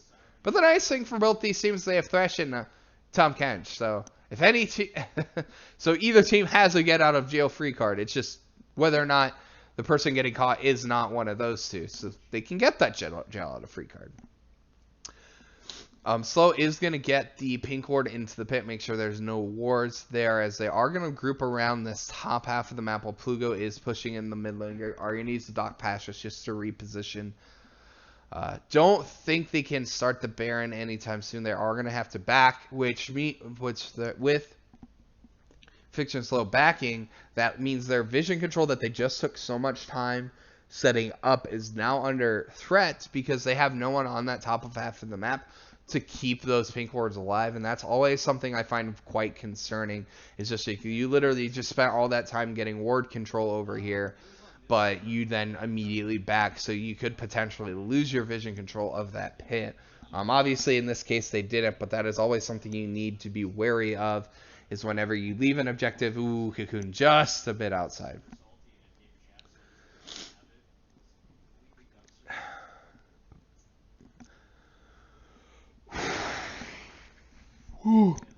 Solo casting's hard, guys. I'm sorry. This isn't as hype as I normally get, but having to be the only one talking does anti-synergy a little bit from Slow and Tierwolf coming in here. So coming into this stage of the game, as we are seeing GA being picked up by Fitz, as if he wasn't annoying enough, he gets that Guardian Angel to give him essentially a third life, because you get Scarl, which sometimes can be 3 or 4 lives over the course of the fight, depending on how things are going. Plus he gets revived on top of that. That's a lot of pressure, and as I said, they evacuate that half of the map. They lose almost all of their wards there. They do still have 1 ward on the top half of Baron Pit, but that is the only ward they currently have there. We are having a wave being shoved in by the side of Kiri by Kiri. We're seeing continuous trade in the bot lane. At this stage, well, Monteraya is able to effectively trade in the short term with Fitz. However, Fitz is able to eventually win all those trades out, just because he does have that fight reset with Scarl coming back once Scarl is forced away.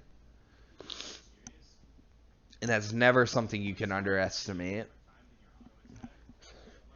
Yeah, both these teams are not really defending their vision control that they're setting up around Baron right now.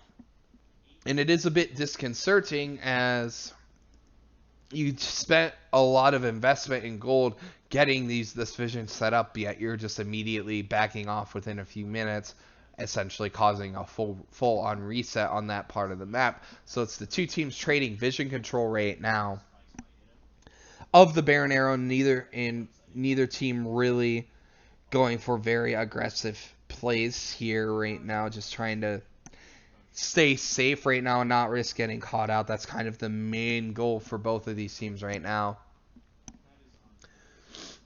as the top laners just trade waves right now in the bot half of the map.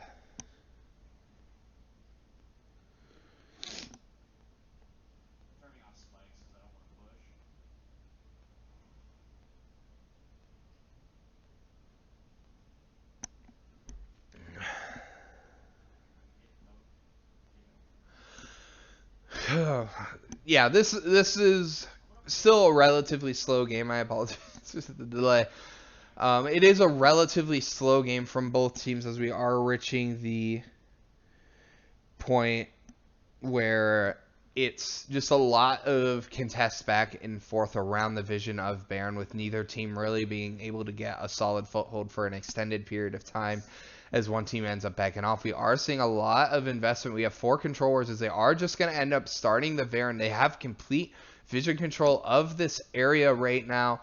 However, we are seeing Slow is moving into position. Baron's down to 2,000, is going to fall for the side of Rebirth Esports. We do have the Stand United coming in. Shockwave landing onto Plugo. However, Fix is just frontlining on the Caitlyn, outputting so much damage. Huge Feather Storm, able to get the disengaged Plugo, trying to output damage on the backside. But while yes, Rebirth secured the Baron, but they lose a lot of map priority for that play. They could end up losing this top tier 2 tower here, as we are going to see the backs delayed a little bit here.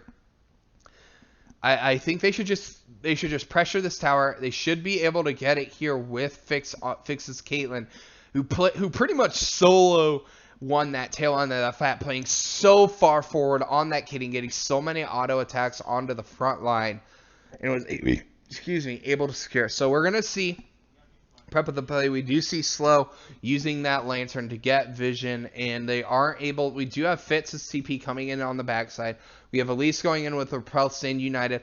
Flash coming out of Ominic, but Shockwave misses Fitz. Fitz is just sitting there auto-attacking. Nice flash play, which I ended up flash play into the box on the backside by Slow, setting up that additional layer of CC, buying them in an additional time.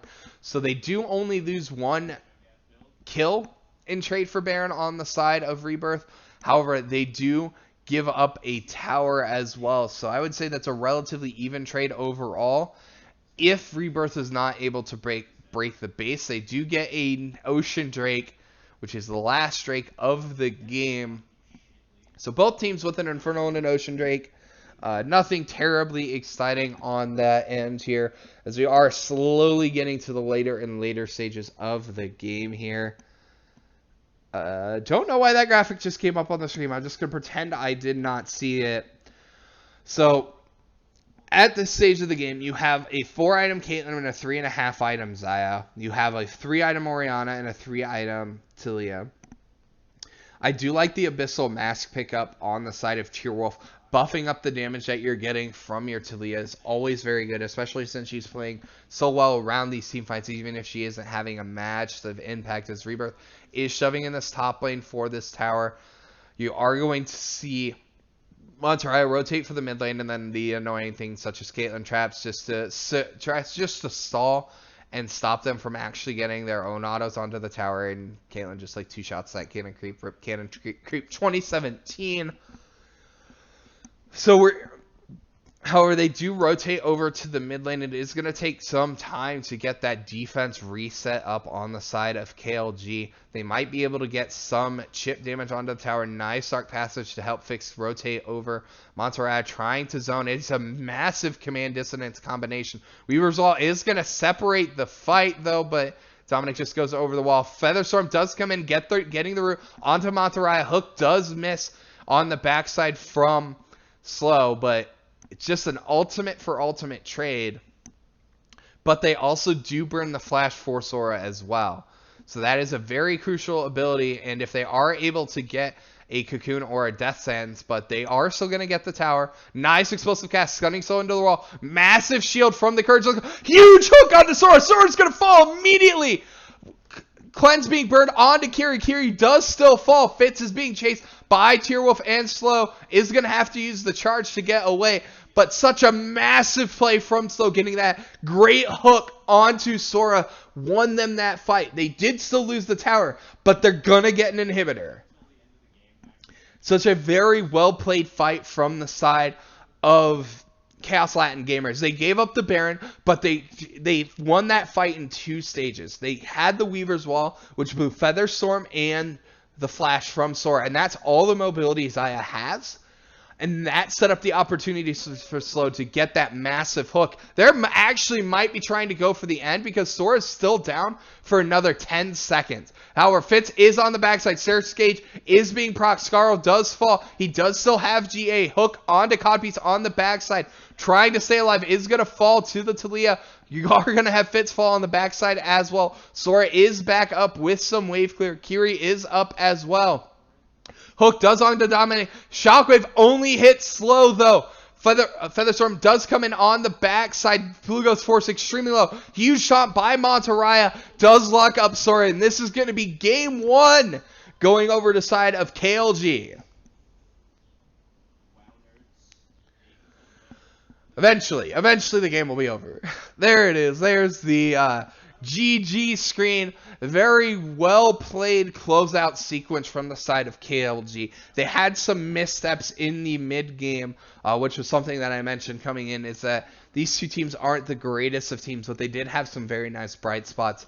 That ending sequence was what really displayed what made KO is what really allowed them to get the game. As I said, they have that initial engage using the Weaver Roll, which separates Omnic and Sora from his team. You have Monterey going in with the taunt, blowing the Featherstorm and Flash, which is all the mobility Sora has on the Xayah. Once that is off the table, you can look to follow up with Slow in this case it was Slow landing a crucial hook onto Sora, immediately taking him out of the fight, which then led to Kiri also dying as well, and without that damage it allowed the side of KLG just to end that game. So unfortunately I do believe I will be taking a break here. Don't really have a desire to solo cast the second game of this best of 2. I do want to thank those of you who did turn in for this game, and we do apologize for the more bare bones stream in this case. As I said, we had technical difficulties come on the backside, but we do appreciate you guys all for tuning in here. We should have Sir Buttkick and GA Force coming in, probably in about an hour and a half to cover the last set of the night. Thank you guys once again for tuning in. This is Primus signing off.